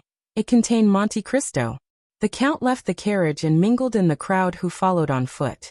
Château Renaud perceived him and immediately alighting from his coupe, joined him. Beauchamp did the same. The Count looked attentively through every opening in the crowd. He was evidently watching for someone, but his search ended in disappointment. 50119 M. "Where is Morel?" he asked. "Do either of these gentlemen know where he is?" "We have already asked that question," said Château Renaud, "for none of us has seen him." The Count was silent, but continued to gaze around him. At length they arrived at the cemetery. The piercing eye of Monte Cristo glanced through clusters of bushes and trees, and was soon relieved from all anxiety, for seeing a shadow glide between the yew trees, Monte Cristo recognized him whom he sought. One funeral is generally very much like another in this magnificent metropolis. Black figures are seen scattered over the long white avenues. The silence of earth and heaven is alone broken by the noise made by the crackling branches of hedges planted around the monuments. Then follows the melancholy chant of the priests, mingled now and then with a sob of anguish, escaping from some woman concealed behind a mass of flowers. The shadow Monte Cristo had noticed passed rapidly behind the tomb of Abélard and Héloïse, placed itself close to the heads of the horses belonging to the hearse, and following the undertaker's men, arrived with them at the spot appointed for the burial. Each person's attention was occupied. Monte Cristo saw nothing but the shadow, which no one else observed. Twice the Count left the ranks to see whether the object of his interest had any concealed weapon beneath his clothes. When the procession stopped, this shadow was recognized as Morrel, who, with his coat buttoned up to his throat, his face livid, and convulsively crushing his hat between his fingers, leaned against a tree, situated on an elevation commanding the mausoleum, so that none of the funeral details could escape his observation. Everything was conducted in the usual manner. A few men, the least impressed of all by the scene, pronounced a discourse, some deploring this premature death, others expatiating on the grief of the father, and one very ingenious person quoting the fact that Valentine had solicited pardon of her father for criminals on whom the arm of justice was ready to fall, until at length they exhausted their stores of metaphor and mournful speeches, elaborate variations on the stanzas of Malherbe to Du Perrier. Monte Cristo heard and saw nothing, or rather he only saw Morrel, whose calmness had a frightful effect on those who knew what was passing in his heart. "See," said Beauchamp, pointing out Morrel to Debray. "What is he doing up there?" And they called Châteaurenaud's attention to him. "How pale he is," said Châteaurenaud, shuddering. "He is cold," said Debray. "Not at all," said Châteaurenaud slowly. "I think he is violently agitated. He is very susceptible." "Bah," said Debray. "He scarcely knew Mademoiselle de Villefort. You said so yourself." "True. Still I remember he danced 3 times with her at Madame de Morcerf's. Do you recollect that ball, Count, where you produced such an effect?" 50121M. "No, I do not," replied Monte Cristo, without even knowing of what or to whom he was speaking, so much was he occupied in watching Morrel, who was holding his breath with emotion. "The discourse is over. Farewell, gentlemen," said the Count unceremoniously. And he disappeared without anyone seeing whither he went. The funeral being over, the guests returned to Paris.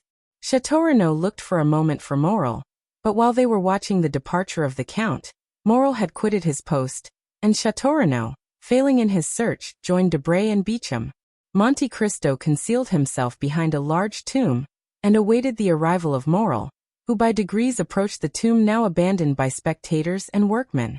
Morrel threw a glance around, but before it reached the spot occupied by Monte Cristo the latter had advanced yet nearer, still unperceived. The young man knelt down.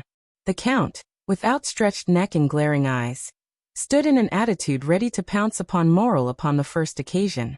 Morrel bent his head till it touched the stone, then clutching the grating with both hands, he murmured, "Oh, Valentine!" The Count's heart was pierced by the utterance of these 2 words. He stepped forward, and touching the young man's shoulder said, "I was looking for you, my friend." Monte Cristo expected a burst of passion, but he was deceived, for Morrel, turning round, said calmly, "You see, I was praying." The scrutinizing glance of the Count searched the young man from head to foot. He then seemed more easy. "Shall I drive you back to Paris?" he asked. "No, thank you." "Do you wish anything?" "Leave me to pray." The Count withdrew without opposition, but it was only to place himself in a situation where he could watch every movement of Morrel, who at length arose, brushed the dust from his knees, and turned towards Paris, without once looking back. He walked slowly down the Rue de la Raquette.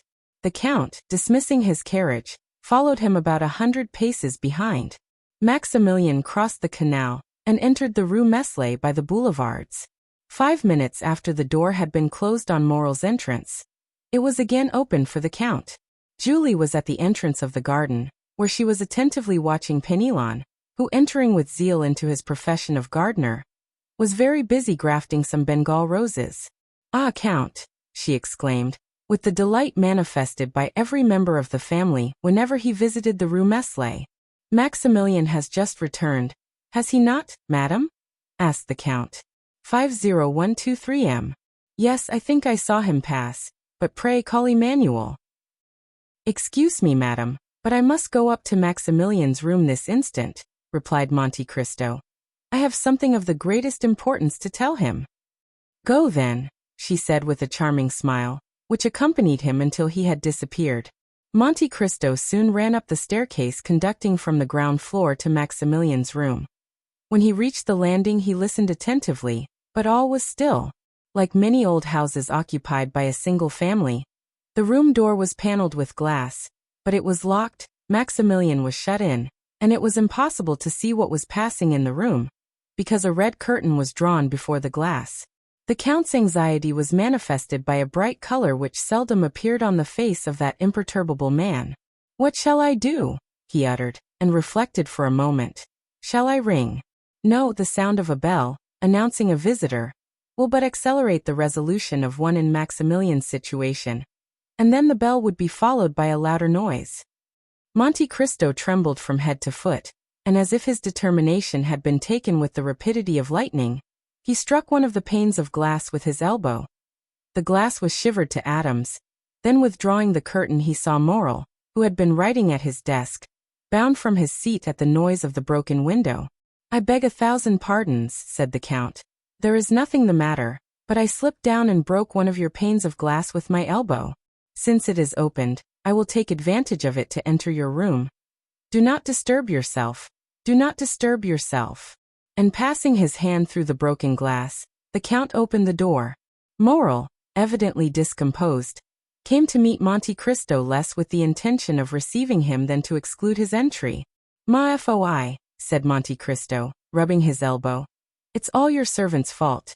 Your stairs are so polished it is like walking on glass. Are you hurt, sir? Coldly asked Morrel. I believe not.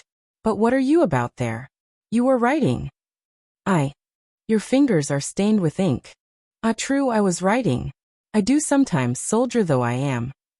Monte Cristo advanced into the room. Maximilian was obliged to let him pass, but he followed him. You were writing? Said Monte Cristo with a searching look. I have already had the honor of telling you I was, said Morrel. The Count looked around him. Your pistols are beside your desk, said Monte Cristo, pointing with his finger to the pistols on the table. I am on the point of starting on a journey, replied Morrel disdainfully. My friend, exclaimed Monte Cristo in a tone of exquisite sweetness. Sir, my friend, my dear Maximilian, do not make a hasty resolution, I entreat you. I make a hasty resolution, said Morrel, shrugging his shoulders. Is there anything extraordinary in a journey? 50125 Maximilian, said the Count. Let us both lay aside the mask we have assumed. You no more deceive me with that false calmness than I impose upon you with my frivolous solicitude. You can understand, can you not, that to have acted as I have done, to have broken that glass, to have intruded on the solitude of a friend, you can understand that, to have done all this, I must have been actuated by real uneasiness, or rather by a terrible conviction. Morrel, you are going to destroy yourself. Indeed, Count, said Morrel, shuddering. What has put this into your head? I tell you that you are about to destroy yourself, continued the Count, and here is proof of what I say. And approaching the desk he removed the sheet of paper which Morrel had placed over the letter he had begun, and took the latter in his hands. Morrel rushed forward to tear it from him, but Monte Cristo, perceiving his intention, seized his wrist with his iron grasp. You wish to destroy yourself, said the Count. You have written it. Well, said Morrel, changing his expression of calmness for one of violence. Well, and if I do intend to turn this pistol against myself, who shall prevent me? Who will dare prevent me? All my hopes are blighted, my heart is broken, my life a burden, everything around me is sad and mournful. Earth has become distasteful to me, and human voices distract me. It is a mercy to let me die, for if I live I shall lose my reason and become mad. When, sir, I tell you all this with tears of heartfelt anguish, can you reply that I am wrong? Can you prevent my putting an end to my miserable existence? Tell me, sir, could you have the courage to do so? Yes, Morrel, said Monte Cristo, with a calmness which contrasted strangely with the young man's excitement. Yes, I would do so. You? Exclaimed Morrel, with increasing anger and reproach. You who have deceived me with false hopes, who have cheered and soothed me with vain promises, when I might, if not have saved her, at least have seen her die in my arms. You, who pretend to understand everything, even the hidden sources of knowledge, and who enact the part of a guardian angel upon earth, and could not even find an antidote to a poison administered to a young girl. Ah, sir, indeed you would inspire me with pity, were you not hateful in my eyes. Moral. Yes, you tell me to lay aside the mask, and I will do so, be satisfied. When you spoke to me at the cemetery, I answered you. My heart was softened. When you arrived here, I allowed you to enter. But since you abuse my confidence, since you have devised a new torture after I thought I had exhausted them all, then, Count of Monte Cristo, my pretended benefactor. Then, Count of Monte Cristo, the universal guardian, be satisfied, you shall witness the death of your friend. And Moral, with a maniacal laugh, again rushed towards the pistols. And I again repeat, you shall not commit suicide. Prevent me then, replied Moral, with another struggle, which, like the first, failed in releasing him from the Count's iron grasp. I will prevent you. 50127M. And who are you then, that arrogate to yourself this tyrannical right over free and rational beings? Who am I? Repeated Monte Cristo. Listen, I am the only man in the world having the right to say to you, Moral, your father's son shall not die today. And Monte Cristo, with an expression of majesty and sublimity, advanced with arms folded toward the young man, who, involuntarily overcome by the commanding manner of this man, recoiled a step. Why do you mention my father? Stammered he. Why do you mingle a recollection of him with the affairs of today? Because I am he who saved your father's life when he wished to destroy himself, as you do today, because I am the man who sent the purse to your young sister, and the pharaoh to old Moral, because I am the Edmond Dantès who nursed you, a child, on my knees. Moral made another step back, staggering, breathless, crushed, then all his strength gave way, and he fell prostrate at the feet of Monte Cristo. Then his admirable nature underwent a complete and sudden revulsion. He arose, rushed out of the room and to the stairs, exclaiming energetically, Julie, Julie, Emmanuel, Emmanuel. Monte Cristo endeavored also to leave, but Maximilian would have died rather than relax his hold of the handle of the door, which he closed upon the Count. Julie, Emmanuel, and some of the servants ran up in alarm on hearing the cries of Maximilian. Moral seized their hands, and opening the door exclaimed in a voice choked with sobs, On your knees, on your knees. He is our benefactor, the savior of our father. He is. He would have added Edmond Dantès, but the Count seized his arm and prevented him. Julie threw herself into the arms of the Count. Emmanuel embraced him as a guardian angel. Moral again fell on his knees, and struck the ground with his forehead. Then the iron-hearted man felt his heart swell in his breast. A flame seemed to rush from his throat to his eyes. He bent his head and wept. For a while nothing was heard in the room but a succession of sobs, while the incense from their grateful hearts mounted to heaven. Julie had scarcely recovered from her deep emotion when she rushed out of the room, descended to the next floor, ran into the drawing-room with childlike joy and raised the crystal globe, which covered the purse given by the unknown of the Alise de Mailhan. Meanwhile, Emmanuel in a broken voice said to the Count, "Oh, Count, how could you, hearing us so often speak of our unknown benefactor, seeing us pay such homage of gratitude and adoration to his memory, how could you continue so long without discovering yourself to us? Oh, it was cruel to us, and dare I say it, to you also." "Listen, my friends," said the Count. "I may call you so since we have really been friends for the last 11 years. The discovery of this secret has been occasioned by a great event which you must never know. I wished to bury it during my whole life in my own bosom, but your brother Maximilian wrested it from me by a violence he repents of now, I am sure." Then turning around and seeing that Moral, still on his knees, had thrown himself into an armchair, he added in a low voice, pressing Emmanuel's hand significantly, "Watch over him." "Why so?" asked the young man, surprised. "I cannot explain myself, but watch over him." Emmanuel looked around the room and caught sight of the pistols. His eyes rested on the weapons, and he pointed to them. Monte Cristo bent his head. Emmanuel went towards the pistols. "Leave them," said Monte Cristo. Then walking towards Moral, he took his hand, The tumultuous agitation of the young man was succeeded by a profound stupor. Julie returned, holding the silken purse in her hands, while tears of joy rolled down her cheeks, like dewdrops on the rose. "Here is the relic," she said. "Do not think it will be less dear to us now we are acquainted with our benefactor." "My child," said Monte Cristo, coloring, "allow me to take back that purse? Since you now know my face, I wish to be remembered alone through the affection I hope you will grant me." "Oh," said Julie, pressing the purse to her heart. "No, no, I beseech you do not take it. For some unhappy day you will leave us, will you not?" "You have guessed rightly, madam," replied Monte Cristo, smiling. "In a week I shall have left this country, where so many persons who merit the vengeance of heaven lived happily, while my father perished of hunger and grief." While announcing his departure, the Count fixed his eyes on Morrel, and remarked that the words, "I shall have left this country," had failed to rouse him from his lethargy. He then saw that he must make another struggle against the grief of his friend, and taking the hands of Emmanuel and Julie, which he pressed within his own, he said with the mild authority of a father, "My kind friends, leave me alone with Maximilian."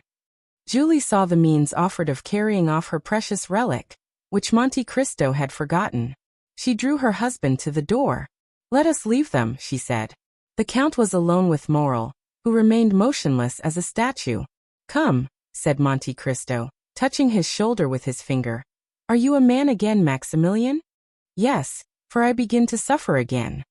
The Count frowned, apparently in gloomy hesitation. "Maximilian, Maximilian," he said, "the ideas you yield to are unworthy of a Christian." "Oh, do not fear, my friend," said Morrel, raising his head, and smiling with a sweet expression on the Count. "I shall no longer attempt my life." "Then we are to have no more pistols, no more despair?" "No. I have found a better remedy for my grief than either a bullet or a knife." "Poor fellow, what is it?" "My grief will kill me of itself." "My friend," said Monte Cristo, with an expression of melancholy equal to his own, "listen to me. One day, in a moment of despair like yours, since it led to a similar resolution, I also wished to kill myself. One day your father, equally desperate, wished to kill himself too. If anyone had said to your father, at the moment he raised the pistol to his head, if anyone had told me, when in my prison I pushed back the food I had not tasted for 3 days, if anyone had said to either of us then, 'Live, the day will come when you will be happy, and will bless life,' no matter whose voice had spoken, we should have heard him with the smile of doubt, or the anguish of incredulity. And yet how many times has your father blessed life while embracing you? How often have I myself—" "Ah," exclaimed Morrel, interrupting the Count, "you had only lost your liberty, my father had only lost his fortune, but I have lost Valentine." "Look at me," said Monte Cristo, with that expression which sometimes made him so eloquent and persuasive. "Look at me. There are no tears in my eyes, nor is there fever in my veins, yet I see you suffer. You, Maximilian, whom I love as my own son. Well, does not this tell you that in grief, as in life, there is always something to look forward to beyond? Now, if I entreat, if I order you to live, Morrel, it is in the conviction that one day you will thank me for having preserved your life." "Oh heavens," said the young man. "Oh heavens, what are you saying, Count? Take care. But perhaps you have never loved." "Child," replied the Count, "I mean as I love. You see, I have been a soldier ever since I attained manhood. I reached the age of 29 without loving, for none of the feelings I before then experienced merit the appellation of love. Well, at 29 I saw Valentine. For 2 years I have loved her. For 2 years I have seen written in her heart, as in a book, all the virtues of a daughter and wife. Count, to possess Valentine would have been a happiness too infinite, too ecstatic, too complete, too divine for this world, since it has been denied me. But without Valentine the earth is desolate." "I have told you to hope," said the Count. "Then have a care, I repeat, for you seek to persuade me, and if you succeed I should lose my reason, for I should hope that I could again behold Valentine." The Count smiled. "My friend, my father," said Morrel with excitement, "have a care, I again repeat, for the power you wield over me alarms me. Weigh your words before you speak, for my eyes have already become brighter, and my heart beats strongly. Be cautious, or you will make me believe in supernatural agencies. I must obey you, though you bade me call forth the dead or walk upon the water." "Hope, my friend," repeated the Count. "Ah," said Morel, falling from the height of excitement to the abyss of despair. "Ah, you are playing with me, like those good, or rather selfish mothers who soothe their children with honeyed words, because their screams annoy them. No, my friend, I was wrong to caution you. Do not fear, I will bury my grief so deep in my heart. I will disguise it so that you shall not even care to sympathize with me. Adieu, my friend, adieu." "On the contrary," said the Count, "after this time you must live with me. You must not leave me, and in a week we shall have left France behind us." "And you still bid me hope?" "I tell you to hope because I have a method of curing you." "Count, you render me sadder than before, if it be possible. You think the result of this blow has been to produce an ordinary grief, and you would cure it by an ordinary remedy, change of scene." And Morel dropped his head with disdainful incredulity. "What can I say more?" asked Monte Cristo. "I have confidence in the remedy I propose, and only ask you to permit me to assure you of its efficacy." "Count, you prolong my agony." "Then," said the Count, "your feeble spirit will not even grant me the trial I request? Come. Do you know of what the Count of Monte Cristo is capable? Do you know that he holds terrestrial beings under his control? Nay, that he can almost work a miracle? Well, wait for the miracle I hope to accomplish, or, repeated Morel. "Or take care, Morel, lest I call you ungrateful. Have pity on me, Count. I feel so much pity towards you, Maximilian, that, listen to me attentively, if I do not cure you in a month, to the day, to the very hour, mark my words, Morel, I will place loaded pistols before you, and a cup of the deadliest Italian poison, a poison more sure and prompt than that which has killed Valentine. Will you promise me?" "Yes, for I am a man and have suffered like yourself, and also contemplated suicide. Indeed, often since misfortune has left me I have longed for the delights of an eternal sleep." "But you are sure you will promise me this?" said Morel, intoxicated. "I not only promise, but swear it," said Monte Cristo, extending his hand. "In a month then, on your honor, if I am not consoled, you will let me take my life into my own hands, and whatever may happen you will not call me ungrateful?" "In a month to the day, the very hour, and the date is a sacred one, Maximilian. I do not know whether you remember that this is the 5th of September. It is 10 years today since I saved your father's life, who wished to die." Morel seized the Count's hand and kissed it. The Count allowed him to pay the homage he felt due to him. "In a month you will find on the table, at which we shall be then sitting, good pistols and a delicious draught. But on the other hand, you must promise me not to attempt your life before that time." "Oh, I also swear it." Monte Cristo drew the young man towards him, and pressed him for some time to his heart. "And now," he said, "after today, you will come and live with me. You can occupy Haydée's apartment, and my daughter will at least be replaced by my son." "Haydée," said Morel. "What has become of her?" "She departed last night." "To leave you? To wait for me? Hold yourself ready then to join me at the Champs-Élysées, and lead me out of this house without anyone seeing my departure." Maximilian hung his head, and obeyed with childlike reverence. Chapter 106. Dividing the proceeds. The apartment on the first floor of the house in the Rue Saint-Germain-des-Prés, where Albert de Morcerf had selected a home for his mother, was let to a very mysterious person. This was a man whose face the concierge himself had never seen, for in the winter his chin was buried in one of the large red handkerchiefs worn by gentlemen's coachmen on a cold night, and in the summer he made a point of always blowing his nose just as he approached the door. Contrary to custom, this gentleman had not been watched, for as the report ran that he was a person of high rank, and one who would allow no impertinent interference, his incognito was strictly respected. His visits were tolerably regular, though occasionally he appeared a little before or after his time, but generally, both in summer and winter, he took possession of his apartment about 4 o'clock, though he never spent the night there. At 3:30 in the winter the fire was lighted by the discreet servant, who had the superintendence of the little apartment, and in the summer ices were placed on the table at the same hour. At 4 o'clock, as we have already stated, the mysterious personage arrived. 20 minutes afterwards a carriage stopped at the house. A lady alighted in a black or dark blue dress, and always thickly veiled. She passed like a shadow through the lodge, and ran upstairs without a sound escaping under the touch of her light foot. No one ever asked her where she was going. Her face, therefore, like that of the gentleman, was perfectly unknown to the two concierges, who were perhaps unequaled throughout the capital for discretion. We need not say she stopped at the first floor. Then she tapped in a peculiar manner at a door, which after being opened to admit her was again fastened, and curiosity penetrated no farther. They used the same precautions in leaving as in entering the house. The lady always left first, and as soon as she had stepped into her carriage, it drove away, sometimes towards the right hand, sometimes to the left. Then about 20 minutes afterwards the gentleman would also leave, buried in his cravat or concealed by his handkerchief. The day after Monte Cristo had called upon Danglars, the mysterious lodger entered at 10 o'clock in the morning instead of 4 in the afternoon. Almost directly afterwards, without the usual interval of time, a cab arrived, and the veiled lady ran hastily upstairs.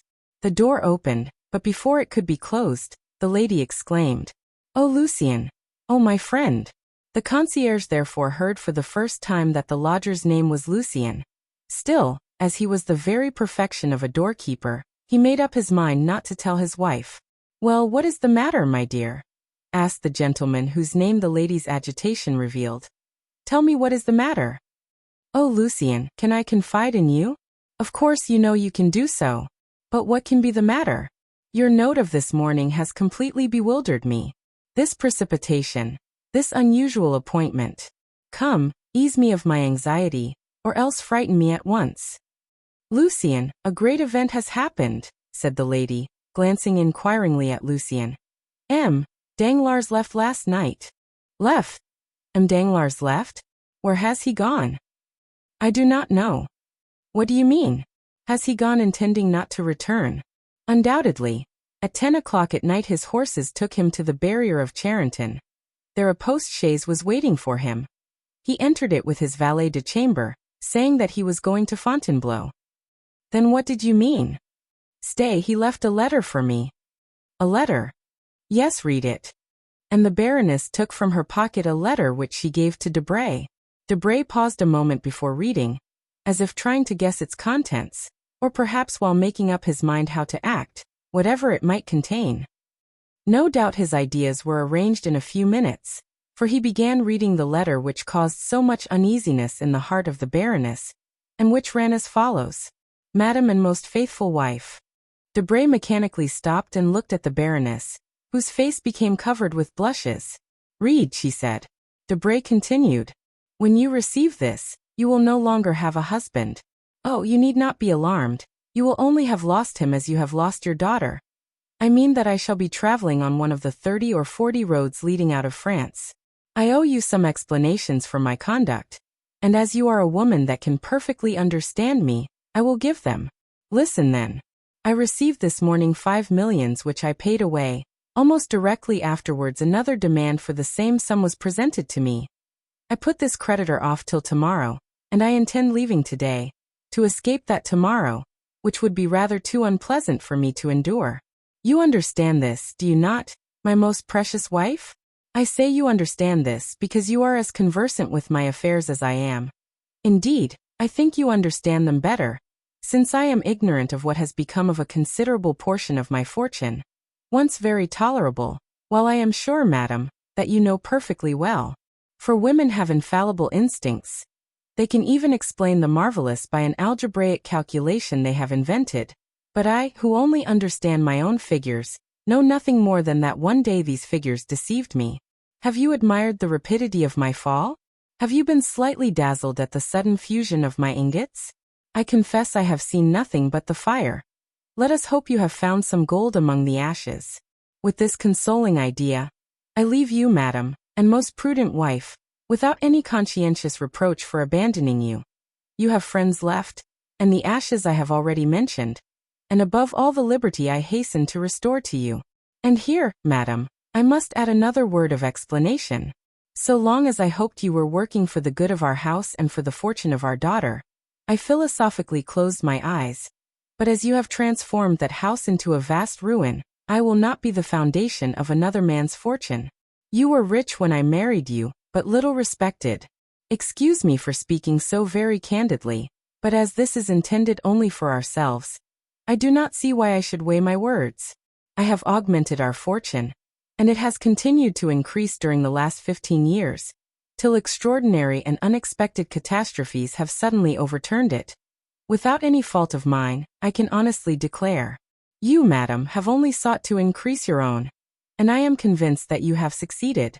I leave you therefore as I took you, rich but little respected. Adieu. I also intend from this time to work on my own account. Accept my acknowledgments for the example you have set me, and which I intend following.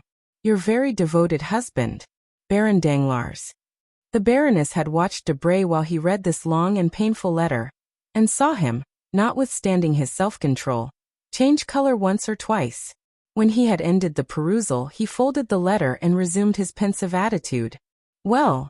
Asked Madame Danglars, with an anxiety easy to be understood. Well, madame, unhesitatingly repeated Debray. With what ideas does that letter inspire you? Oh, it is simple enough, madame. It inspires me with the idea that M. Danglars has left suspiciously. Certainly, but is this all you have to say to me? I do not understand you, said Debray with freezing coldness. He is gone. Gone never to return. Oh, madame, do not think that. I tell you he will never return. I know his character. He is inflexible in any resolutions formed for his own interests. If he could have made any use of me, he would have taken me with him. He leaves me in Paris, as our separation will conduce to his benefit.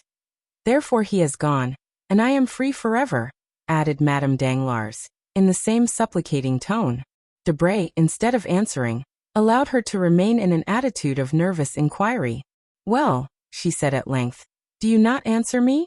I have but one question to ask you. What do you intend to do? I was going to ask you, replied the Baroness with a beating heart. Ah, then you wish to ask advice of me? Yes, I do wish to ask your advice, said Madame Danglars with anxious expectation. Then if you wish to take my advice, said the young man coldly, I would recommend you to travel. To travel, she murmured. Certainly, as M. Danglars says, you are rich and perfectly free. In my opinion, a withdrawal from Paris is absolutely necessary after the double catastrophe of Mademoiselle Danglars' broken contract and M. Danglars' disappearance. The world will think you abandoned and poor, for the wife of a bankrupt would never be forgiven, were she to keep up an appearance of opulence. You have only to remain in Paris for about a fortnight, telling the world you are abandoned, and relating the details of this desertion to your best friends, who will soon spread the report. Then you can quit your house, leaving your jewels and giving up your jointure, and everyone's mouth will be filled with praises of your disinterestedness. They will know you are deserted, and think you also poor, for I alone know your real financial position, and am quite ready to give up my accounts as an honest partner. The dread with which the pale and motionless Baroness listened to this was equaled by the calm indifference with which Debray had spoken. Deserted, she repeated. Ah yes, I am indeed deserted. You are right, sir, and no one can doubt my position. These were the only words that this proud and violently enamored woman could utter in response to Debray. 50137M. But then you are rich, very rich indeed, continued Debray, taking out some papers from his pocketbook, which he spread upon the table. Madame Danglars did not see them. She was engaged in stilling the beatings of her heart, and restraining the tears which were ready to gush forth. At length a sense of dignity prevailed, and if she did not entirely master her agitation, she at least succeeded in preventing the fall of a single tear. Madam, said Debray, it is nearly 6 months since we have been associated. You furnished a principal of 100,000 francs. Our partnership began in the month of April. In May we commenced operations, and in the course of the month gained 450,000 francs. In June the profit amounted to 900,000. In July we added 1,700,000 francs. It was, the month of the Spanish bonds. In August we lost 300,000 francs at the beginning of the month, but on the 13th we made up for it. And we now find that our accounts, reckoning from the first day of partnership up to yesterday, when I closed them, showed a capital of 2,400,000 francs, that is 1,200,000 for each of us. Now, madam, said Debray, delivering up his accounts in the methodical manner of a stockbroker, there are still 80,000 francs, the interest of this money, in my hands. But, said the Baroness, I thought you never put the money out to interest. Excuse me, madam, said Debray coldly, I had your permission to do so, and I have made use of it. There are, then, 40,000 francs for your share, besides the 100,000 you furnished me to begin with, making in all 1,340,000 francs for your portion. Now, madam, I took the precaution of drawing out your money the day before yesterday. It is not long ago, you see, and I was in continual expectation of being called on to deliver up my accounts. There is your money, half in banknotes, the other half in checks payable to bearer. I say there, for as I did not consider my house safe enough, or lawyers sufficiently discreet, and as landed property carries evidence with it, and moreover since you have no right to possess anything independent of your husband, I have kept this sum, now your whole fortune, in a chest concealed under that closet, and for greater security I myself concealed it there. Now, madam, continued Debray, first opening the closet, then the chest. Now, madam, here are 800 notes of 1,000 francs each, resembling, as you see, a large book bound in iron. To this I add a certificate in the funds of 25,000 francs. Then for the odd cash, making I think about 110,000 francs, here is a check upon my banker, who not being M. Danglars, will pay you the amount, you may rest assured. Madame Danglars mechanically took the check, the bond, and the heap of banknotes. This enormous fortune made no great appearance on the table. Madame Danglars, with tearless eyes, but with her breast heaving with concealed emotion, placed the banknotes in her bag, put the certificate and check into her pocketbook, and then, standing pale and mute, awaited one kind word of consolation. But she waited in vain. Now, madam, said Debray, you have a splendid fortune, an income of about 60,000 livres a year, which is enormous for a woman who cannot keep an establishment here for a year at least. You will be able to indulge all your fancies. Besides, should you find your income insufficient, you can, for the sake of the past, madam, make use of mine, and I am ready to offer you all I possess on loan. Thank you, sir, thank you, replied the Baroness. You forget that what you have just paid me is much more than a poor woman requires, who intends for some time at least to retire from the world. Debray was for a moment surprised, but immediately recovering himself, he bowed with an air which seemed to say, As you please, madam.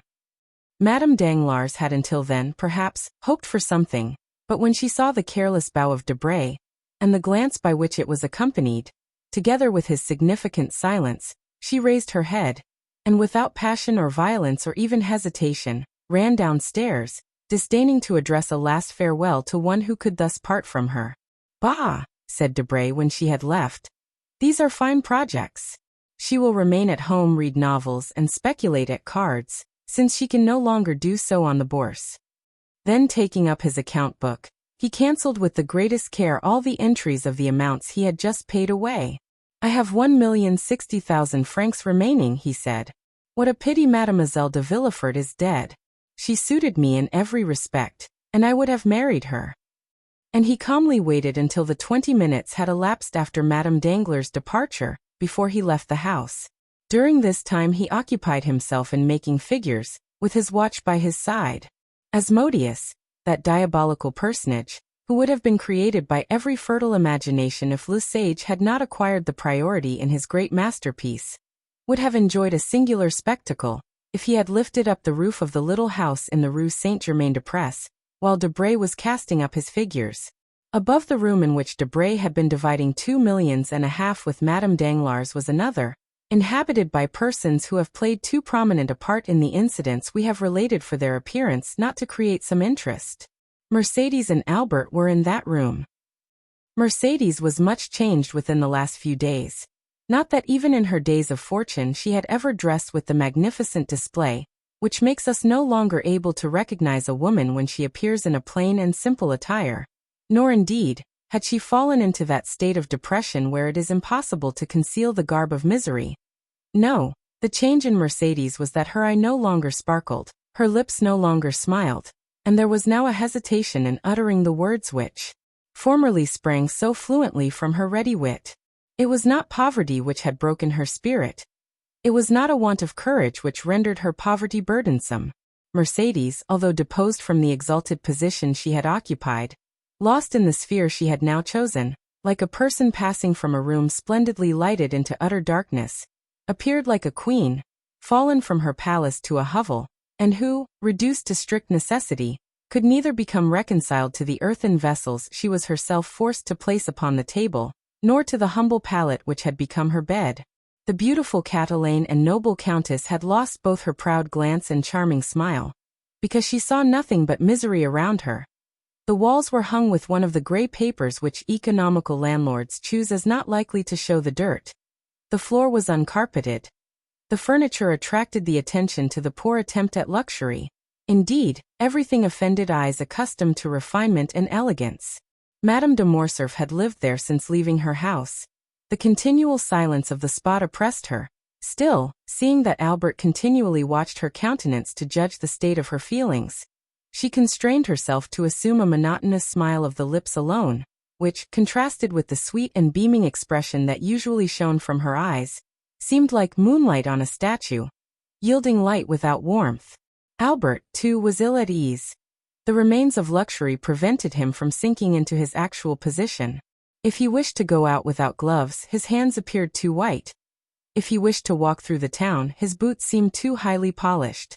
Yet these two noble and intelligent creatures, united by the indissoluble ties of maternal and filial love, had succeeded in tacitly understanding one another, and economizing their stores, and Albert had been able to tell his mother without extorting a change of countenance, "Mother, we have no more money." 50141M. Mercedes had never known misery. She had often in her youth spoken of poverty, but between want and necessity, those synonymous words, there is a wide difference. Amongst the Catalans, Mercedes wished for 1,000 things, but still she never really wanted any. So long as the nets were good, they caught fish, and so long as they sold their fish, they were able to buy twine for new nets. And then, shut out from friendship, having but one affection, which could not be mixed up with her ordinary pursuits, she thought of herself, of no one but herself. Upon the little she earned she lived as well as she could. Now there were two to be supported, and nothing to live upon. Winter approached. Mercedes had no fire in that cold and naked room. She who was accustomed to stoves which heated the house from the hall to the boudoir. She had not even one little flower, she whose apartment had been a conservatory of costly exotics. But she had her son. Hitherto the excitement of fulfilling a duty had sustained them. Excitement, like enthusiasm, sometimes renders us unconscious to the things of earth. But the excitement had calmed down, and they felt themselves obliged to descend from dreams to reality. After having exhausted the ideal, they found they must talk of the actual. "Mother," exclaimed Albert, just as Madame Danglars was descending the stairs, "let us reckon our riches if you please. I want capital to build my plans upon." "Capital nothing," replied Mercedes with a mournful smile. "No, mother. Capital 3,000 francs. And I have an idea of our leading a delightful life upon this 3,000 francs. "Child," sighed Mercedes. "Alas, dear mother," said the young man, "I have unhappily spent too much of your money not to know the value of it. These 3,000 francs are enormous, and I intend building upon this foundation a miraculous certainty for the future." "You say this, my dear boy, but do you think we ought to accept these 3,000 francs? Said Mercedes, coloring. "I think so," answered Albert in a firm tone. "We will accept them the more readily, since we have them not here. You know they are buried in the garden of the little house in the Allées de Mailhan at Marseilles. With 200 francs we can reach Marseilles." "With 200 francs? Are you sure, Albert?" "Oh, as for that, I have made inquiries respecting the diligences and steamboats, and my calculations are made. You will take your place in the coupe to Chalons. You see, mother, I treat you handsomely for 35 francs. Albert then took a pen and wrote, "FRS. Coupe 35 francs. 35. From Chalons to Lyons you will go on by the steamboat. 6.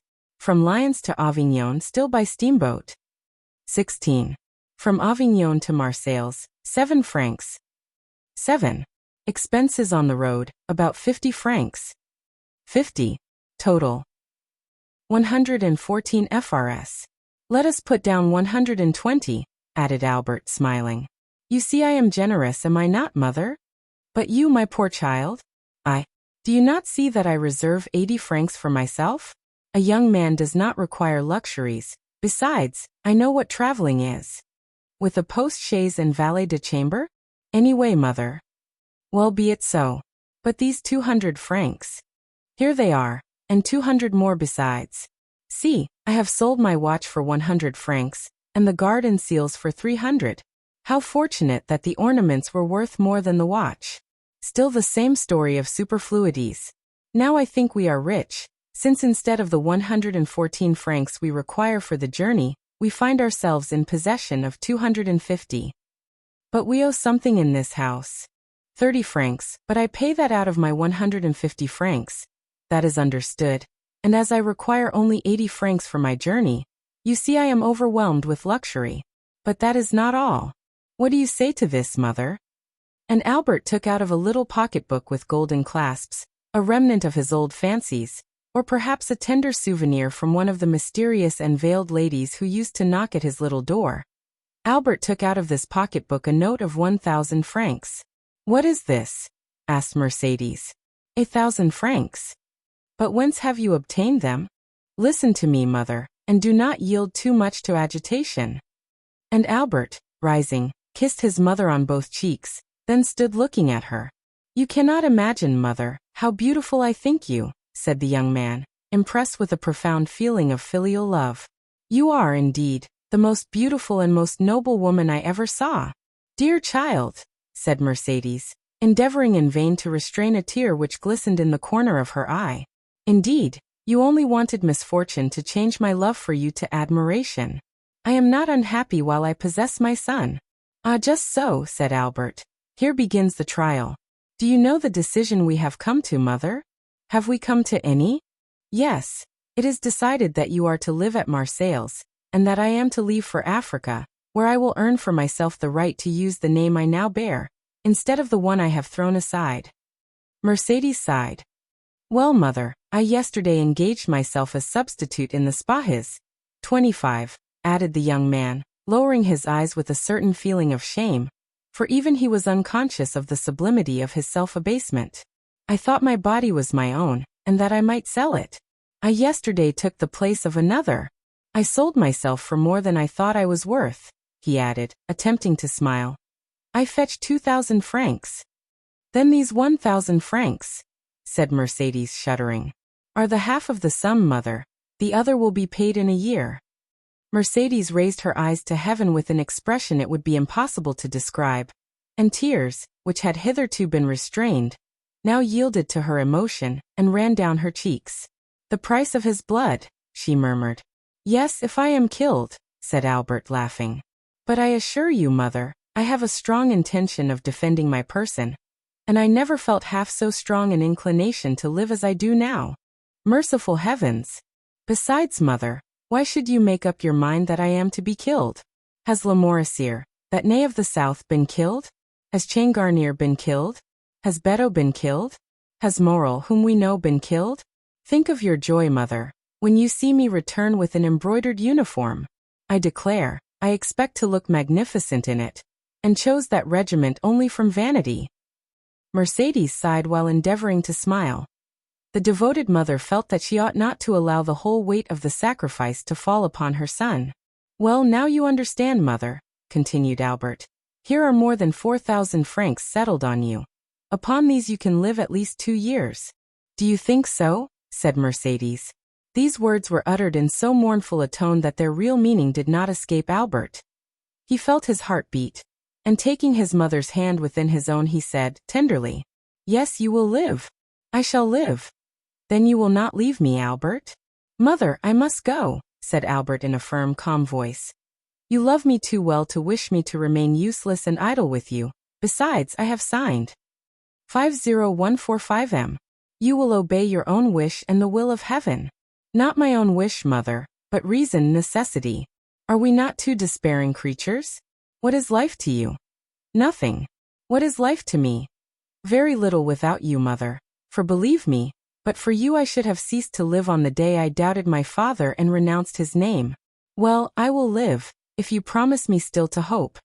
And if you grant me the care of your future prospects, you will redouble my strength. Then I will go to the governor of Algeria. He has a royal heart, and is essentially a soldier. I will tell him my gloomy story. I will beg him to turn his eyes now and then towards me, and if he keep his word and interest himself for me, in 6 months I shall be an officer, or dead. If I am an officer, your fortune is certain, for I shall have money enough for both. And moreover, a name we shall both be proud of, since it will be our own. If I am killed, well then, mother, you can also die, and there will be an end of our misfortunes. It is well, replied Mercedes with her eloquent glance. You are right, my love. Let us prove to those who are watching our actions that we are worthy of compassion. But let us not yield to gloomy apprehensions, said the young man. I assure you we are, or rather we shall be, very happy. You are a woman at once full of spirit and resignation. I have become simple in my tastes, and am without passion, I hope. Once in service, I shall be rich. Once in M. Dantès' house, you will be at rest. Let us strive, I beseech you. Let us strive to be cheerful. Yes, let us strive, for you ought to live, and to be happy, Albert. And so our division is made, mother, said the young man, affecting ease of mind. We can now part. Come, I shall engage your passage. And you, my dear boy? I shall stay here for a few days longer. We must accustom ourselves to parting. I want recommendations and some information relative to Africa. I will join you again at Marseilles. Well, be it so, let us part, said Mercedes, folding around her shoulders the only shawl she had taken away, and which accidentally happened to be of valuable black cashmere. Albert gathered up his papers hastily, rang the bell to pay the 30 francs he owed to the landlord, and offering his arm to his mother, they descended the stairs. Someone was walking down before them, and this person, hearing the rustling of a silk dress, turned around. Debray, muttered Albert. You, Morcerf? Replied the secretary, resting on the stairs. Curiosity had vanquished the desire of preserving his incognito, and he was recognized. It was indeed strange in this unknown spot to find the young man whose misfortunes had made so much noise in Paris. Morcerf, repeated Debray. Then noticing in the dim light the still youthful and veiled figure of Madame de Morcerf. Pardon me, he added with a smile. I leave you, Albert. Albert understood his thoughts. Mother, he said, turning towards Mercedes, this is M. Debray, secretary of the Minister for the Interior, once a friend of mine. How once? Stammered Debray.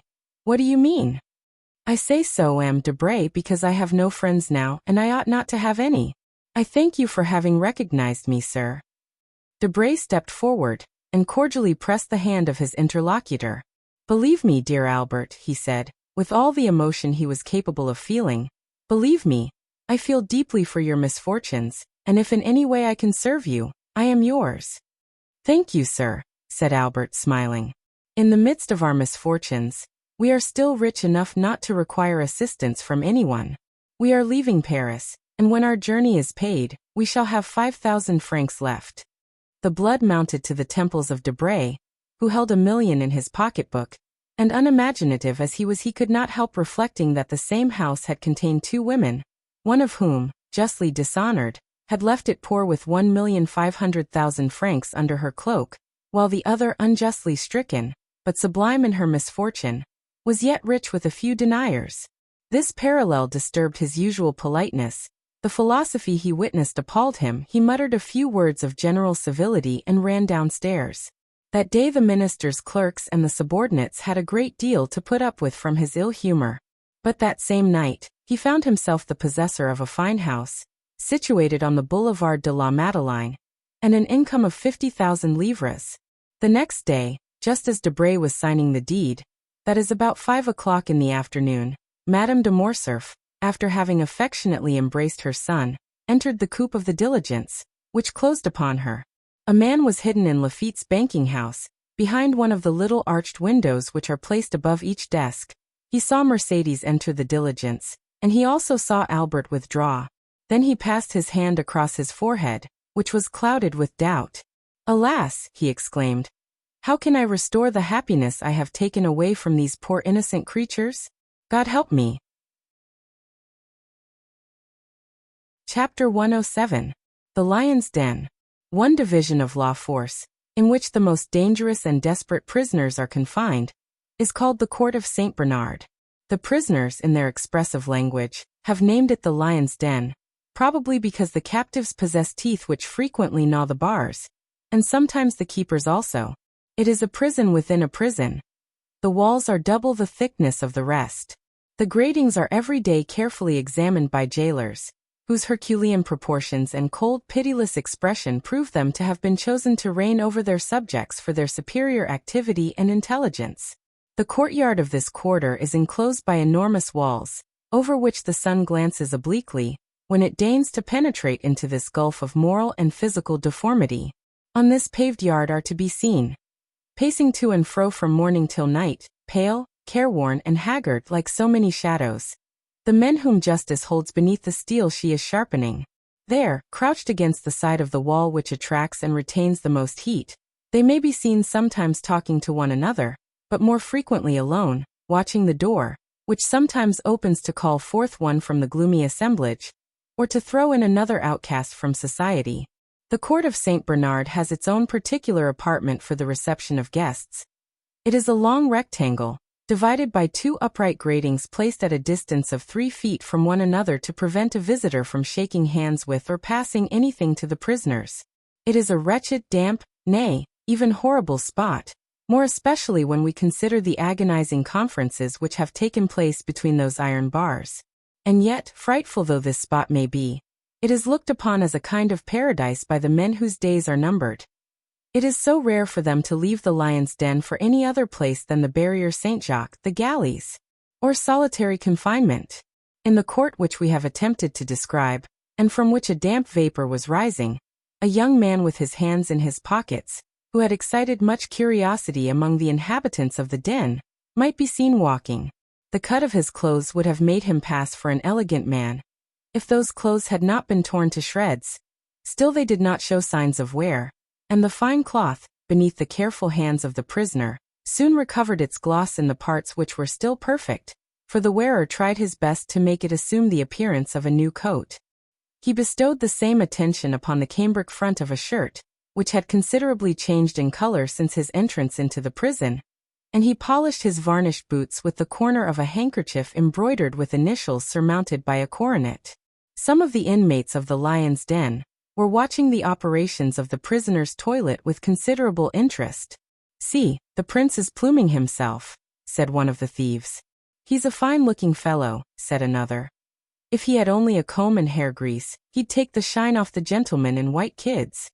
His coat looks nearly new, and his boots are brilliant. It is pleasant to have such well-dressed brethren, and those gendarmes behaved shamefully. What jealousy, to tear such clothes. He looks like a big bug," said another. "Dresses in fine style. And then to be here so young. Oh, what larks!" Meanwhile the object of this hideous admiration approached the wicket, against which one of the keepers was leaning. "Come, sir," he said, "lend me 20 francs. You will soon be paid. You run no risks with me. Remember, I have relations who possess more millions than you have deniers. Come, I beseech you, lend me 20 francs so that I may buy a dressing gown. It is intolerable always to be in a coat and boots. And what a coat, sir, for a prince of the Cavalcanti." The keeper turned his back and shrugged his shoulders. He did not even laugh at what would have caused anyone else to do so. He had heard so many utter the same things. Indeed, he heard nothing else. "Come," said Andrea. "You are a man void of compassion. I'll have you turned out." This made the keeper turn around, and he burst into a loud laugh. The prisoners then approached and formed a circle. "I tell you that with that wretched sum," continued Andrea, "I could obtain a coat, and a room in which to receive the illustrious visitor I am daily expecting." Of course," said the prisoners. "Anyone can see he's a gentleman." "Well then, lend him the 20 francs, said the keeper, leaning on the other shoulder. "Surely you will not refuse a comrade." 50151M. "I am no comrade of these people," said the young man proudly. "You have no right to insult me thus." The thieves looked at one another with low murmurs, and a storm gathered over the head of the aristocratic prisoner, raised less by his own words than by the manner of the keeper. The latter, sure of quelling the tempest when the waves became too violent, allowed them to rise to a certain pitch that he might be revenged on the importunate Andrea, and besides it would afford him some recreation during the long day. The thieves had already approached Andrea, some screaming, "La savate! La savate!" 26. A cruel operation, which consists in cuffing a comrade who may have fallen into disgrace, not with an old shoe, but with an iron-heeled one. Others propose the anguille, another kind of recreation, in which a handkerchief is filled with sand, pebbles, and 2 sou pieces, when they have them, which the wretches beat like a flail over the head and shoulders of the unhappy sufferer. "Let us horsewhip the fine gentleman," said others. But Andrea, turning towards them, winked his eyes, rolled his tongue around his cheeks, and smacked his lips in a manner equivalent to 100 words among the bandits when forced to be silent. It was a Masonic sign Catullus had taught him. He was immediately recognized as one of them. The handkerchief was thrown down, and the iron-heeled shoe replaced on the foot of the wretch to whom it belonged. Some voices were heard to say that the gentleman was right, that he intended to be civil, in his way, and that they would set the example of liberty of conscience, and the mob retired. The keeper was so stupefied at this scene that he took Andrea by the hands and began examining his person, attributing the sudden submission of the inmates of the lion's den to something more substantial than mere fascination. Andrea made no resistance, although he protested against it. Suddenly a voice was heard at the wicket. "Benedetto!" exclaimed an inspector. The keeper relaxed his hold. "I am called," said Andrea. "To the visitors' room," said the same voice. "You see someone pays me a visit." "Ah, my dear sir, you will see whether a Cavalcanti is to be treated like a common person." And Andrea, gliding through the court like a black shadow, rushed out through the wicket, leaving his comrades, and even the keeper, lost in wonder. Certainly a call to the visitors' room had scarcely astonished Andrea less than themselves, for the wily youth, instead of making use of his privilege of waiting to be claimed on his entry into law force, had maintained a rigid silence. 50153 "Everything," he said, "proves me to be under the protection of some powerful person. This sudden fortune, the facility with which I have overcome all obstacles, an unexpected family and an illustrious name awarded to me, gold showered down upon me, and the most splendid alliances about to be entered into. An unhappy lapse of fortune, and the absence of my protector have cast me down, certainly, but not forever. The hand which has retreated for a while will be again stretched forth to save me at the very moment when I shall think myself sinking into the abyss. Why should I risk an imprudent step? It might alienate my protector. He has 2 means of extricating me from this dilemma. The one by a mysterious escape, managed through bribery, the other by buying off my judges with gold. I will say and do nothing until I am convinced that he has quite abandoned me, and then—" Andrea had formed a plan which was tolerably clever. The unfortunate youth was intrepid in the attack, and rude in the defense. He had borne with the public prison, and with privations of all sorts. Still by degrees nature, or rather custom, had prevailed, and he suffered from being naked, dirty and hungry. It was at this moment of discomfort that the inspector's voice called him to the visiting room. Andrea felt his heart leap with joy. It was too soon for a visit from the examining magistrate, and too late for one from the director of the prison, or the doctor. It must, then, be the visitor he hoped for. Behind the grating of the room into which Andrea had been led he saw, while his eyes dilated with surprise, the dark and intelligent face of M. Bertuccio, who was also gazing with sad astonishment upon the iron bars, the bolted doors, and the shadow which moved behind the other grating. "Ah," said Andrea, deeply affected. "Good morning, Benedetto," said Bertuccio, with his deep hollow voice. You, said the young man, looking fearfully around him. "Do you not recognize me, unhappy child?" "Silence. Be silent," said Andrea, who knew the delicate sense of hearing possessed by the walls. "For heaven's sake, do not speak so loud." "You wish to speak with me alone, do you not?" said Bertuccio. "Oh yes. That is well." And Bertuccio, feeling in his pocket, signed to a keeper whom he saw through the window of the wicket. "Read," he said. "What is that?" asked Andrea. "An order to conduct you to a room, and to leave you there to talk to me." "Oh," cried Andrea, leaping with joy. Then he mentally added, "Still my unknown protector. I am not forgotten. They wish for secrecy, since we are to converse in a private room. I understand Bertuccio has been sent by my protector." The keeper spoke for a moment with an official, then opened the iron gates and conducted Andrea to a room on the first floor. The room was whitewashed, as is the custom in prisons, but it looked quite brilliant to a prisoner, though a stove, a bed, a chair, and a table formed the whole of its sumptuous furniture. Bertuccio sat down upon the chair. Andrea threw himself upon the bed. The keeper retired. "Now," said the steward, "what have you to tell me?" "And you," said Andrea. "You speak first." "Oh no. You must have much to tell me, since you have come to seek me." 50155M. "Well, be it so. You have continued your course of villainy. You have robbed. You have assassinated.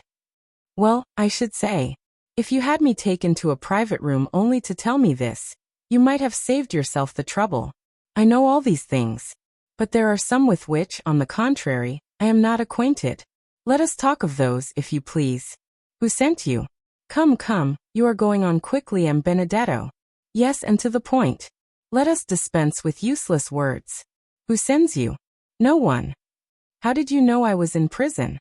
I recognized you some time since, as the insolent dandy who so gracefully mounted his horse in the Champs-Élysées."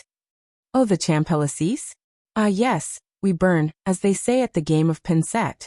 The Champs-Élysées? Come, let us talk a little about my father." "Who then am I?" "You, sir. You are my adopted father." "But it was not you, I presume, who placed at my disposal 100,000 francs, which I spent in 4 or 5 months. It was not you who manufactured an Italian gentleman for my father. It was not you who introduced me into the world, and had me invited to a certain dinner at Auteuil, which I fancy I am eating at this moment, in company with the most distinguished people in Paris, amongst the rest with a certain procureur, whose acquaintance I did very wrong not to cultivate, for he would have been very useful to me just now. It was not you, in fact, who bailed me for 1 or 2 millions, when the fatal discovery of my little secret took place. Come, speak, my worthy Corsican, speak. What do you wish me to say? I will help you. You were speaking of the Champs-Élysées just now, worthy foster father. Well, in the Champs-Élysées there resides a very rich gentleman, at whose house you robbed and murdered, did you not? I believe I did. The Count of Monte Cristo? 'Tis you who have named him, as M. Racine says. Well, am I to rush into his arms and strain him to my heart, crying, my father, like Monsieur Pixarcourt? 27. Do not let us jest, gravely replied Bertuccio, and dare not to utter that name again as you have pronounced it. Bah, said Andrea, a little overcome by the solemnity of Bertuccio's manner. Why not? Because the person who bears it is too highly favored by heaven to be the father of such a wretch as you. Oh, these are fine words. And there will be fine doings if you do not take care. Menaces, I do not fear them. I will say, do you think you are engaged with a pygmy like yourself? Said Bertuccio, in so calm a tone, and with so steadfast a look, that Andrea was moved to the very soul. Do you think you have to do with galley slaves or novices in the world? Benedetto, you are fallen into terrible hands. They are ready to open for you. Make use of them. Do not play with the thunderbolt they have laid aside for a moment, but which they can take up again instantly, if you attempt to intercept their movements. 50157M. My father. I will know who my father is, said the obstinate youth. I will perish if I must, but I will know it. What does scandal signify to me? What possessions, what reputation, what pull? As Beecham says, have I? You great people always lose something by scandal, notwithstanding your millions. Come, who is my father? I came to tell you. Ah, cried Benedetto, his eyes sparkling with joy. Just then the door opened, and the jailer, addressing himself to Bertuccio, said, Excuse me, sir, but the examining magistrate is waiting for the prisoner. And so closes our interview, said Andrea to the worthy steward. I wish the troublesome fellow were at the devil. I will return tomorrow, said Bertuccio. Good. Gendarmes, I am at your service.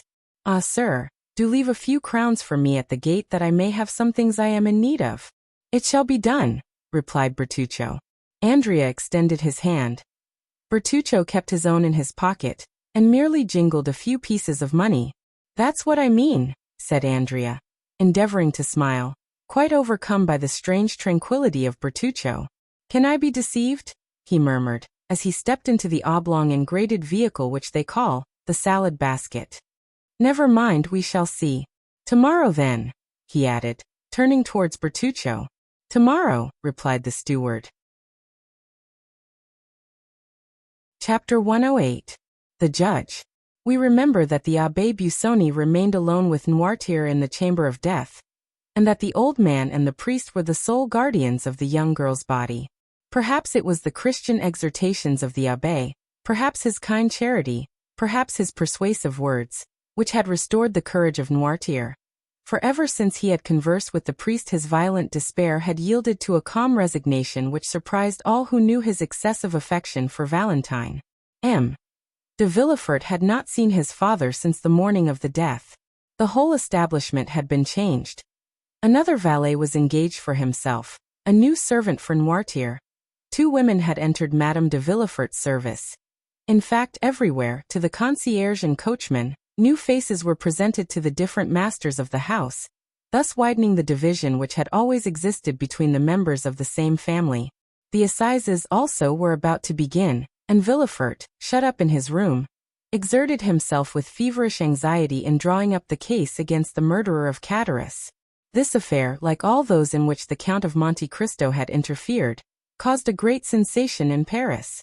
The proofs were certainly not convincing, since they rested upon a few words written by an escaped galley slave on his deathbed, and who might have been actuated by hatred or revenge in accusing his companion. But the mind of the procureur was made up. He felt assured that Benedetto was guilty, and he hoped by his skill in conducting this aggravated case to flatter his self-love, which was about the only vulnerable point left in his frozen heart. The case was therefore prepared owing to the incessant labor of Villefort, who wished it to be the first on the list in the coming assizes. He had been obliged to seclude himself more than ever, to evade the enormous number of applications presented to him for the purpose of obtaining tickets of admission to the court on the day of trial. And then so short a time had elapsed since the death of poor Valentine, and the gloom which overshadowed the house was so recent, that no one wondered to see the father so absorbed in his professional duties, which were the only means he had of dissipating his grief. Once only had Villefort seen his father. It was the day after that upon which Bertuccio had paid his second visit to Benedetto, when the latter was to learn his father's name. The magistrate, harassed and fatigued, had descended to the garden of his house, and in a gloomy mood, similar to that in which Tarquin lopped off the tallest poppies, he began knocking off with his cane the long and dying branches of the rose trees, which, placed along the avenue, seemed like the specters of the brilliant flowers which had bloomed in the past season. More than once he had reached that part of the garden where the famous boarded gate stood overlooking the deserted enclosure, always returning by the same path, to begin his walk again, at the same pace and with the same gesture, when he accidentally turned his eyes towards the house, whence he heard the noisy play of his son, who had returned from school to spend the Sunday and Monday with his mother. While doing so, he observed M. Noirtier at one of the open windows, where the old man had been placed that he might enjoy the last rays of the sun which yet yielded some heat, and was now shining upon the dying flowers and red leaves of the creeper which twined around the balcony. The eye of the old man was riveted upon a spot which Villefort could scarcely distinguish. His glance was so full of hate, of ferocity, and savage impatience, that Villefort turned out of the path he had been pursuing, to see upon what person this dark look was directed. Then he saw beneath a thick clump of linden trees, which were nearly divested of foliage, Madame de Villefort sitting with a book in her hand, the perusal of which she frequently interrupted to smile upon her son, or to throw back his elastic ball, which he obstinately threw from the drawing-room into the garden. Villefort became pale. He understood the old man's meaning. Noirtier continued to look at the same object, but suddenly his glance was transferred from the wife to the husband, and Villefort himself had to submit to the searching investigation of eyes, which, while changing their direction and even their language, had lost none of their menacing expression. Madame de Villefort, unconscious of the passions that exhausted their fire over her head, at that moment held her son's ball, and was making signs to him to reclaim it with a kiss. Edward begged for a long while, the maternal kiss probably not offering sufficient recompense for the trouble he must take to obtain it. However, at length he decided, leaped out of the window into a cluster of heliotropes and daisies, and ran to his mother, his forehead streaming with perspiration. Madame de Villefort wiped his forehead, pressed her lips upon it, and sent him back with the ball in one hand and some bonbons in the other. Villefort, drawn by an irresistible attraction, like that of the bird to the serpent, walked towards the house. As he approached it, Nordier's gaze followed him, and his eyes appeared of such a fiery brightness that Villefort felt them pierce to the depths of his heart. In that earnest look might be read a deep reproach, as well as a terrible menace. Then Noirtier raised his eyes to heaven, as though to remind his son of a forgotten oath. "It is well, sir," replied Villefort from below. "It is well. Have patience but one day longer. What I have said I will do." Noirtier seemed to be calmed by these words, and turned his eyes with indifference to the other side. Villefort violently unbuttoned his greatcoat, which seemed to strangle him, and passing his livid hand across his forehead, entered his study. The night was cold and still. The family had all retired to rest but Villefort, who alone remained up, and worked till 5 o'clock in the morning, reviewing the last interrogatories made the night before by the examining magistrates, compiling the depositions of the witnesses, and putting the finishing stroke to the deed of accusation, which was one of the most energetic and best conceived of any he had yet delivered. The next day, Monday, was the first sitting of the assizes. The morning dawned dull and gloomy, and Villefort saw the dim grey light shine upon the lines he had traced in red ink. The magistrate had slept for a short time while the lamp sent forth its final struggles. Its flickerings awoke him, and he found his fingers as damp and purple as though they had been dipped in blood. He opened the window, a bright yellow streak crossed the sky, and seemed to divide in half the poplars, which stood out in black relief on the horizon. In the clover fields beyond the chestnut trees, a lark was mounting up to heaven, while pouring out her clear morning song. The damps of the dew bathed the head of Villefort, and refreshed his memory. "Today," he said with an effort, "today the man who holds the blade of justice must strike wherever there is guilt." Involuntarily his eyes wandered towards the window of Noirtier's room, where he had seen him the preceding night. The curtain was drawn, and yet the image of his father was so vivid to his mind that he addressed the closed window as though it had been open, and as if through the opening he had beheld the menacing old man. "Yes," he murmured. "Yes, be satisfied." His head dropped upon his chest, and in this position he paced his study. Then he threw himself, dressed as he was, upon a sofa, less to sleep than to rest his limbs, cramped with cold and study. By degrees everyone awoke. Villefort, from his study, heard the successive noises which accompany the life of a house, the opening and shutting of doors, the ringing of Madame de Villefort's bell, to summon the waiting maid, mingled with the first shouts of the child, who rose full of the enjoyment of his age. Villefort also rang. His new valet brought him the papers, and with them a cup of chocolate. "What are you bringing me?" said he. "A cup of chocolate? I did not ask for it. Who has paid me this attention?" "My mistress, sir. She said you would have to speak a great deal in the murder case, and that you should take something to keep up your strength." And the valet placed the cup on the table nearest to the sofa, which was, like all the rest, covered with papers. The valet then left the room.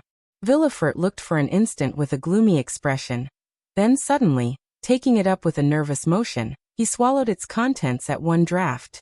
It might have been thought that he hoped the beverage would be mortal, and that he sought for death to deliver him from a duty, which he would rather die than fulfill.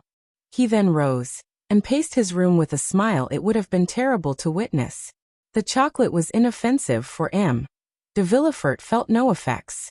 The breakfast hour arrived, but M. de Villefort was not at table. The valet re-entered. "Madame de Villefort wishes to remind you, sir," he said, "that 11 o'clock has just struck, and that the trial commences at 12. "Well," said Villefort, "what then?" "Madame de Villefort is dressed. She is quite ready, and wishes to know if she is to accompany you, sir?" "Where to?" "To the Palais." "What to do?" "My mistress wishes much to be present at the trial." "Ah," said Villefort with a startling accent. "Does she wish that?" The servant drew back and said, "If you wish to go alone, sir, I will go and tell my mistress." Villefort remained silent for a moment, and dented his pale cheeks with his nails. "Tell your mistress," he at length answered, "that I wish to speak to her, and I beg she will wait for me in her own room." "Yes, sir." "Then come to dress and shave me." "Directly, sir." The valet reappeared almost instantly, and having shaved his master, assisted him to dress entirely in black. When he had finished, he said, "My mistress said she should expect you, sir, as soon as you had finished dressing." "I am going to her." And Villefort, with his papers under his arm and hat in hand, directed his steps toward the apartment of his wife. At the door he paused for a moment to wipe his damp, pale brow. He then entered the room. Madame de Villefort was sitting on an ottoman and impatiently turning over the leaves of some newspapers and pamphlets which young Edward, by way of amusing himself, was tearing to pieces before his mother could finish reading them. She was dressed to go out.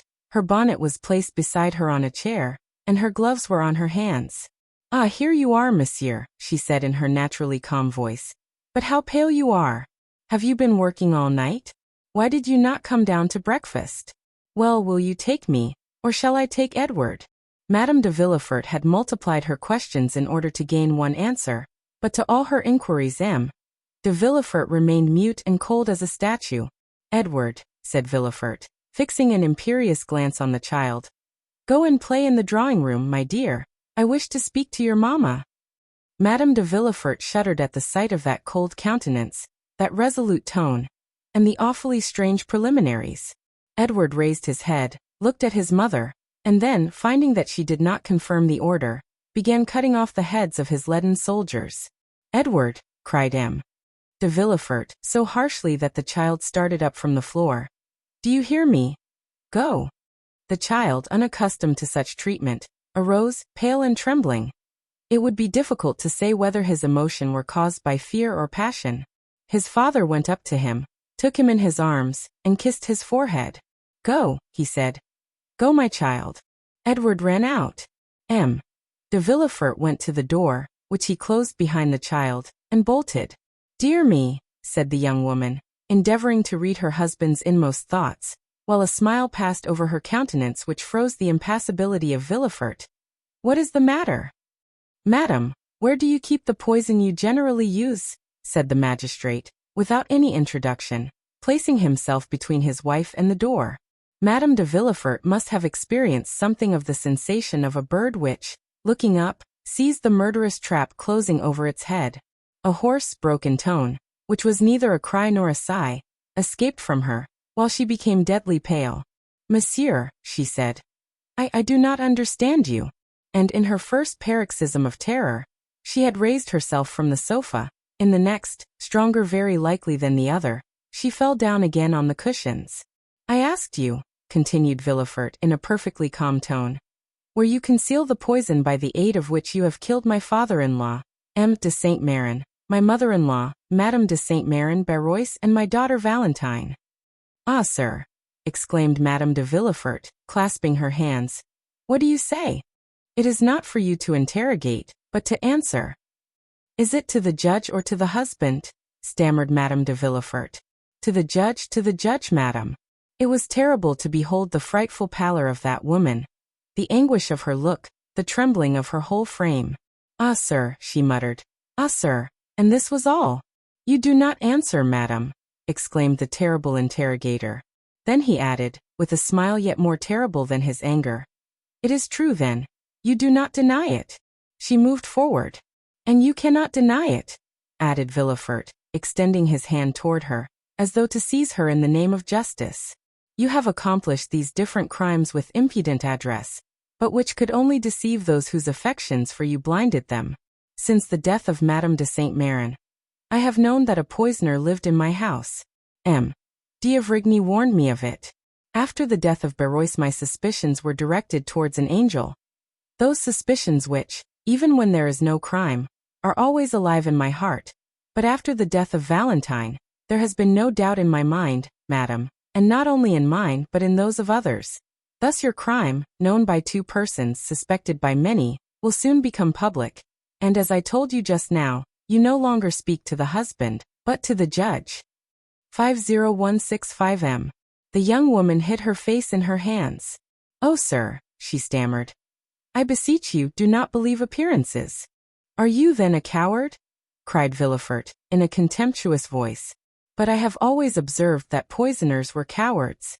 Can you be a coward, you, who have had the courage to witness the death of 2 old men and a young girl murdered by you? Sir, can you be a coward? Continued Villefort, with increasing excitement. You who could count one by one the minutes of 4 death agonies? You, who have arranged your infernal plans, and removed the beverages with a talent and precision almost miraculous? Have you then, who have calculated everything with such nicety, have you forgotten to calculate one thing? I mean where the revelation of your crimes will lead you to? Oh, it is impossible. You must have saved some surer, more subtle and deadly poison than any other, that you might escape the punishment that you deserve. You have done this. I hope so, at least. Madame de Villefort stretched out her hands and fell on her knees. I understand, he said. You confess, but a confession made to the judges, a confession made at the last moment, extorted when the crime cannot be denied, diminishes not the punishment inflicted on the guilty. The punishment? Exclaimed Madame de Villefort. The punishment, monsieur? Twice you have pronounced that word. Certainly. Did you hope to escape it because you were 4 times guilty? Did you think the punishment would be withheld because you are the wife of him who pronounces it? No, madam, no. The scaffold awaits the poisoner, whoever she may be, unless, as I just said, the poisoner has taken the precaution of keeping for herself a few drops of her deadliest poison. Madame de Villefort uttered a wild cry, and a hideous and uncontrollable terror spread over her distorted features. Oh, do not fear the scaffold, madam, said the magistrate. I will not dishonor you, since that would be dishonor to myself. No, if you have heard me distinctly, you will understand that you are not to die on the scaffold. No, I do not understand. What do you mean? Stammered the unhappy woman, completely overwhelmed. I mean that the wife of the first magistrate in the capital shall not, by her infamy, soil an unblemished name. That she shall not, with one blow, dishonor her husband and her child. No, no, oh no. Well, madam, it will be a laudable action on your part, and I will thank you for it. You will thank me for what? For what you have just said. What did I say? Oh, my brain whirls. I no longer understand anything. Oh my God, my God. And she rose, with her hair disheveled, and her lips foaming. Have you answered the question I put to you on entering the room? Where do you keep the poison you generally use, madam? Madame de Villefort raised her arms to heaven, and convulsively struck one hand against the other. No, no, she vociferated. No, you cannot wish that. 50169M. What I do not wish, madam, is that you should perish on the scaffold. Do you understand? Asked Villefort. Oh, mercy, mercy, monsieur. What I require is, that justice be done. I am on the earth to punish, madam, he added with a flaming glance. Any other woman, were it the queen herself, I would send to the executioner. But to you I shall be merciful. To you I will say, have you not, madam, put aside some of the surest, deadliest, most speedy poison? 50170M. Oh, pardon me, sir, let me live. She is cowardly, said Villefort. Reflect that I am your wife. You are a poisoner. In the name of heaven. No. In the name of the love you once bore me. No, no. In the name of our child. Ah, for the sake of our child, let me live. 50167M. No, no, no, I tell you. One day, if I allow you to live, you will perhaps kill him, as you have the others. I kill my boy, cried the distracted mother, rushing toward Villefort. I kill my son? Ha ha ha. And a frightful demoniac laugh finished the sentence, which was lost in a hoarse rattle. Madame de Villefort fell at her husband's feet. He approached her. Think of it, madam, he said. If on my return, justice has not been satisfied, I will denounce you with my own mouth, and arrest you with my own hands. She listened, panting, overwhelmed, crushed. Her eye alone lived, and glared horribly. Do you understand me? He said. I am going down there to pronounce the sentence of death against a murderer. If I find you alive on my return, you shall sleep tonight in the conciergerie. Madame de Villefort sighed. Her nerves gave way, and she sunk on the carpet. The king's attorney seemed to experience a sensation of pity. He looked upon her less severely, and bowing to her, said slowly, Farewell, madam, farewell.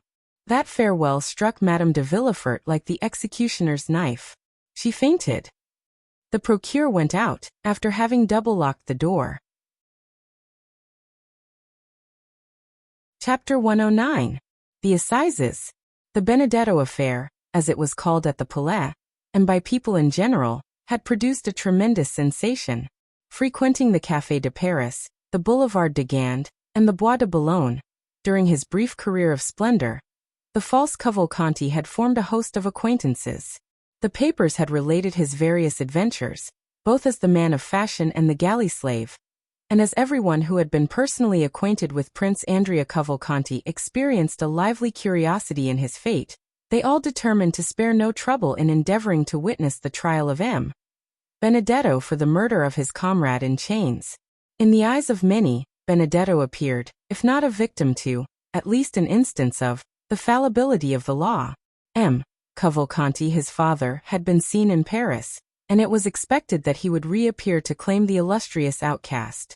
Many, also, who were not aware of the circumstances attending his withdrawal from Paris, were struck with the worthy appearance, the gentlemanly bearing, and the knowledge of the world displayed by the old patrician, who certainly played the nobleman very well, so long as he said nothing, and made no arithmetical calculations.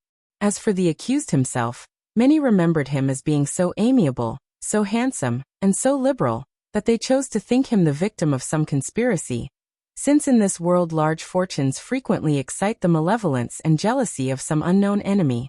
Everyone, therefore, ran to the court, some to witness the sight, others to comment upon it. From 7 o'clock in the morning a crowd was stationed at the iron gates, and an hour before the trial commenced the hall was full of the privileged. Before the entrance of the magistrates, and indeed frequently afterwards, a court of justice, on days when some especial trial is to take place, resembles a drawing-room where many persons recognize each other and converse if they can do so without losing their seats, or, if they are separated by too great a number of lawyers, communicate by signs. It was one of the magnificent autumn days which make amends for a short summer. The clouds which M. de Villefort had perceived at sunrise had all disappeared as if by magic, and one of the softest and most brilliant days of September shone forth in all its splendor. Beauchamp, one of the kings of the press, and therefore claiming the right of a throne everywhere, was eyeing everybody through his monocle. He perceived Châteaurenaud and Debray, who had just gained the good graces of a sergeant-at-arms, and who had persuaded the latter to let them stand before, instead of behind him, as they ought to have done. The worthy sergeant had recognized the minister's secretary and the millionaire, and by way of paying extra attention to his noble neighbors, promised to keep their places while they paid a visit to Beauchamp. "Well," said Beauchamp, "we shall see our friend." "Yes, indeed," replied Debray. "That worthy prince. Deuce take those Italian princes. A man, too, who could boast of Dante for a genealogist, and could reckon back to the Divina Commedia." "A nobility of the rope," said Châteaurenaud phlegmatically. "He will be condemned, will he not?" asked Debray of Beauchamp. "My dear fellow, I think we should ask you that question. You know such news much better than we do. Did you see the president at the minister's last night?" "Yes." "What did he say?"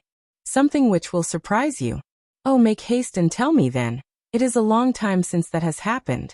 "Well, he told me that Benedetto, who is considered a serpent of subtlety and a giant of cunning, is really but a very commonplace, silly rascal, and altogether unworthy of the experiments that will be made on his phrenological organs after his death."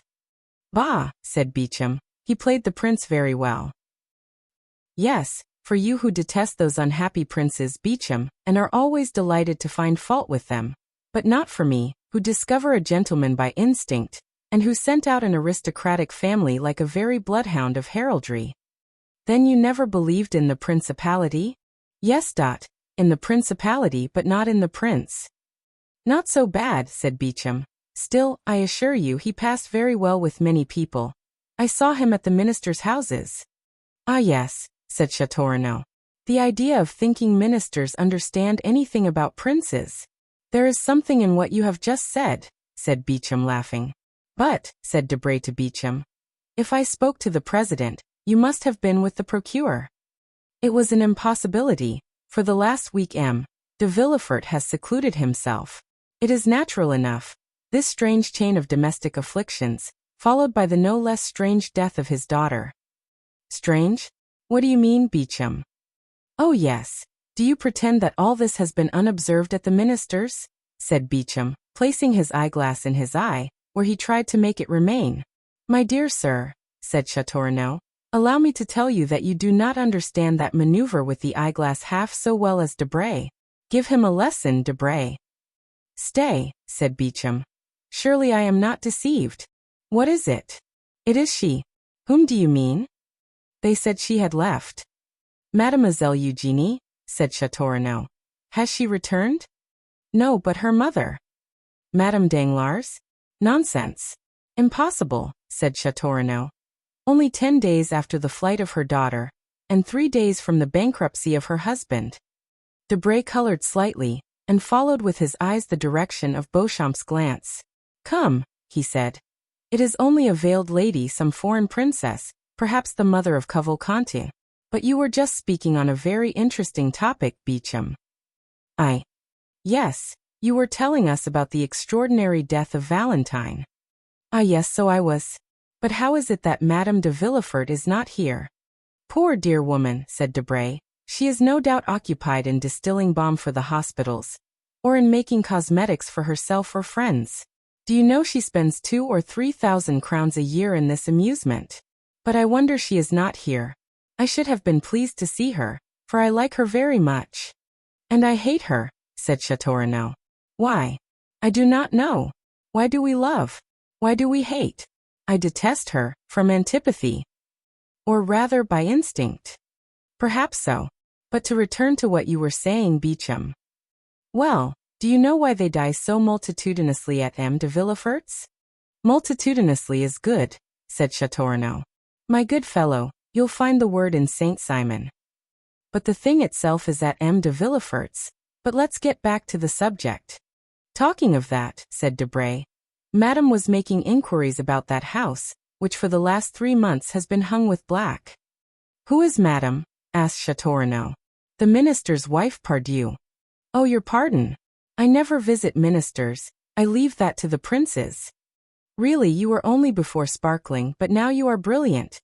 Take compassion on us, or like Jupiter, you will wither us up. I will not speak again, said Châteaurenaud. Pray have compassion upon me, and do not take up every word I say. Come, let us endeavor to get to the end of our story, Beecham. I told you that yesterday Madame made inquiries of me upon the subject. Enlighten me, and I will then communicate my information to her. Well, gentlemen, the reason people die so multitudinously, I like the word at M. de Villefort's, is that there is an assassin in the house. The 2 young men shuddered, for the same idea had more than once occurred to them. And who is the assassin? They asked together. Young Edward. A burst of laughter from the auditors did not in the least disconcert the speaker, who continued, Yes, gentlemen, Edward the infant phenomenon, who is quite an adept in the art of killing. You are jesting. Not at all. I yesterday engaged a servant, who had just left M. de Villefort. I intend sending him away tomorrow, for he eats so enormously, to make up for the fast imposed upon him by his terror in that house. Well, now listen. We are listening. It appears the dear child has obtained possession of a bottle containing some drug, which he every now and then uses against those who have displeased him. First M. and Madame de Saint-Méran incurred his displeasure, so he poured out 3 drops of his elixir. 3 drops were sufficient. Then followed Barrois, the old servant of M. Noirtier, who sometimes rebuffed this little wretch. He therefore received the same quantity of the elixir. The same happened to Valentine, of whom he was jealous.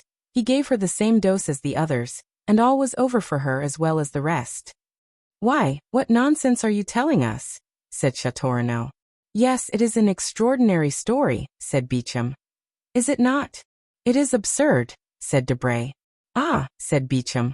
You doubt me? Well, you can ask my servant, or rather him who will no longer be my servant tomorrow.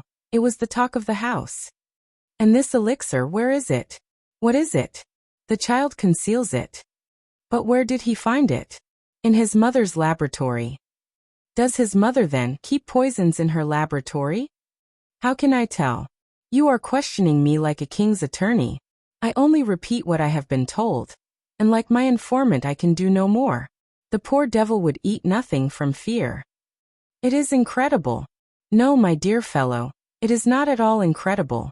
You saw the child pass through the Rue Richelieu last year, who amused himself with killing his brothers and sisters by sticking pins in their ears while they slept.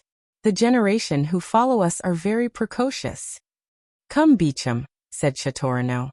I will bet anything you do not believe a word of all you have been telling us. But I do not see the Count of Monte Cristo here.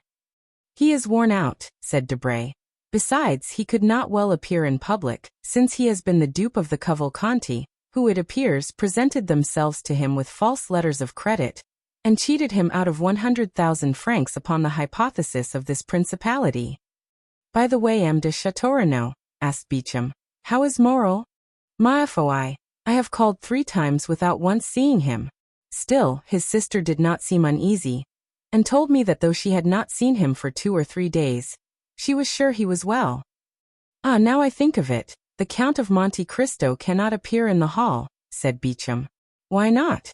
Because he is an actor in the drama. Has he assassinated anyone then? No, on the contrary, they wished to assassinate him. You know that it was in leaving his house that M. de Cateris was murdered by his friend Benedetto. You know that the famous waistcoat was found in his house, containing the letter which stopped the signature of the marriage contract. Do you see the waistcoat? There it is, all blood-stained on the desk, as a testimony of the crime. Ah, very good. Hush, gentlemen, here is the court. Let us go back to our places. A noise was heard in the hall. The sergeant called his 2 patrons with an energetic hem, and the doorkeeper appearing, called out with that shrill voice peculiar to his order, ever since the days of Beaumarchais. The court, gentlemen. Chapter 110. The Indictment. The judges took their places in the midst of the most profound silence. The jury took their seats. M. de Villefort, the object of unusual attention, and we had almost said of general admiration, sat in the armchair and cast a tranquil glance around him. Everyone looked with astonishment on that grave and severe face, whose calm expression personal griefs had been unable to disturb, and the aspect of a man who was a stranger to all human emotions excited something very like terror. Gendarmes, said the president, lead in the accused. At these words the public attention became more intense, and all eyes were turned towards the door through which Benedetto was to enter. The door soon opened, and the accused appeared. The same impression was experienced by all present, and no one was deceived by the expression of his countenance. His features bore no sign of that deep emotion which stops the beating of the heart and blanches the cheek. His hands, gracefully placed, one upon his hat, the other in the opening of his white waistcoat, were not at all tremulous. His eye was calm and even brilliant. Scarcely had he entered the hall when he glanced at the whole body of magistrates and assistants. His eye rested longer on the president, and still more so on the king's attorney. By the side of Andrea was stationed the lawyer who was to conduct his defense, and who had been appointed by the court, for Andrea disdained to pay any attention to those details, to which he appeared to attach no importance. The lawyer was a young man with light hair whose face expressed 100 times more emotion than that which characterized the prisoner. 50181 M. The president called for the indictment, revised as we know, by the clever and implacable pen of Villefort. During the reading of this, which was long, the public attention was continually drawn towards Andrea, who bore the inspection with Spartan unconcern. Villefort had never been so concise and eloquent. The crime was depicted in the most vivid colors. The former life of the prisoner, his transformation, a review of his life from the earliest period, were set forth with all the talent that a knowledge of human life could furnish to a mind like that of the procureur. Benedetto was thus forever condemned in public opinion before the sentence of the law could be pronounced. Andrea paid no attention to the successive charges which were brought against him. M. de Villefort, who examined him attentively, and who no doubt practiced upon him all the psychological studies he was accustomed to use, in vain endeavored to make him lower his eyes, notwithstanding the depth and profundity of his gaze. At length the reading of the indictment was ended. "Accused," said the president, "your name and surname?" Andrea arose. "Excuse me, Mr. President," he said in a clear voice. But I see you are going to adopt a course of questions through which I cannot follow you. I have an idea, which I will explain by and by, of making an exception to the usual form of accusation. Allow me then, if you please, to answer in different order, or I will not do so at all." The astonished president looked at the jury, who in turn looked at Villefort. The whole assembly manifested great surprise, but Andrea appeared quite unmoved. "Your age," said the president. "Will you answer that question?" "I will answer that question as well as the rest, Mr. President, but in its turn." "Your age," repeated the president. "I am 21 years old, or rather I shall be in a few days, as I was born the night of the 27th of September, 1817. M. de Villefort, who was busy taking down some notes, raised his head at the mention of this date. "Where were you born?" continued the president. "At Auteuil, near Paris." M. de Villefort a second time raised his head, looked at Benedetto as if he had been gazing at the head of Medusa, and became livid. As for Benedetto, he gracefully wiped his lips with a fine cambric pocket handkerchief. "Your profession?" "First I was a forger," answered Andrea, as calmly as possible. "Then I became a thief, and lately have become an assassin." A murmur, or rather storm, of indignation burst from all parts of the assembly. The judges themselves appeared to be stupefied, and the jury manifested tokens of disgust for a cynicism so unexpected in a man of fashion. M. de Villefort pressed his hand upon his brow, which at first pale, had become red and burning. Then he suddenly arose and looked around as though he had lost his senses. He wanted air. 50183 M. "Are you looking for anything, Mr. Procureur?" asked Benedetto, with his most ingratiating smile. M. de Villefort answered nothing, but sat, or rather threw himself down again upon his chair. "And now, prisoner, will you consent to tell your name?" said the president. "The brutal affectation with which you have enumerated and classified your crimes calls for a severe reprimand on the part of the court, both in the name of morality, and for the respect due to humanity.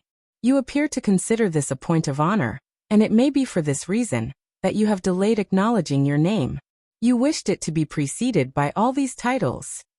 It is quite wonderful, Mr. President, how entirely you have read my thoughts," said Benedetto, in his softest voice and most polite manner. "This is, indeed, the reason why I begged you to alter the order of the questions." The public astonishment had reached its height. There was no longer any deceit or bravado in the manner of the accused. The audience felt that a startling revelation was to follow this ominous prelude. "Well," said the president, "your name?" "I cannot tell you my name, since I do not know it, but I know my father's and can tell it to you." A painful giddiness overwhelmed Villefort. Great drops of acrid sweat fell from his face upon the papers which he held in his convulsed hand. "Repeat your father's name," said the president. Not a whisper, not a breath, was heard in that vast assembly. Everyone waited anxiously. "My father is King's attorney," replied Andrea calmly. 50179 M. "King's attorney?" said the president, stupefied, and without noticing the agitation which spread over the face of M. de Villefort. "King's attorney?" "Yes, and if you wish to know his name, I will tell it.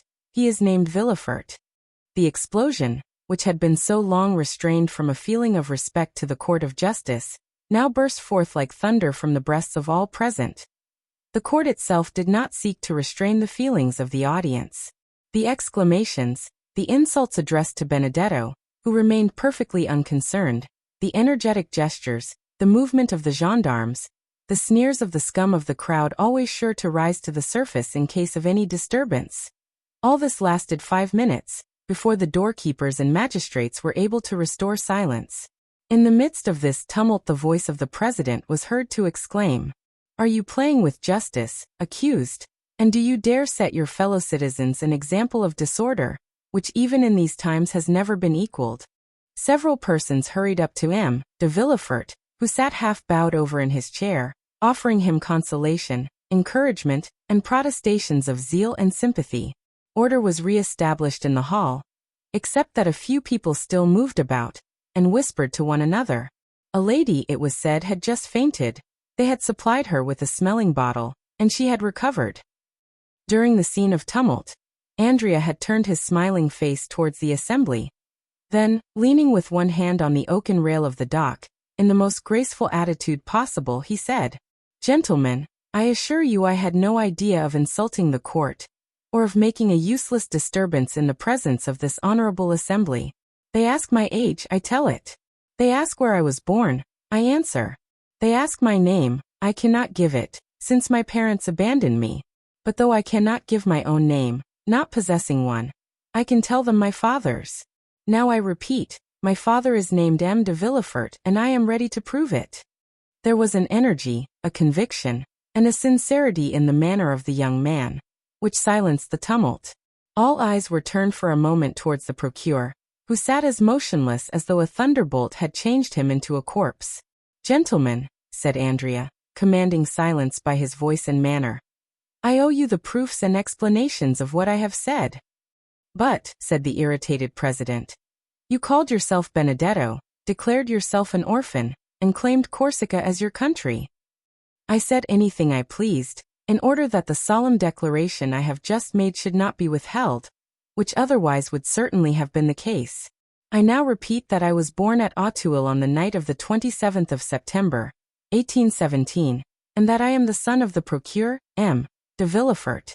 Do you wish for any further details? I will give them. I was born in number 28, Rue de la Fontaine, in a room hung with red damask.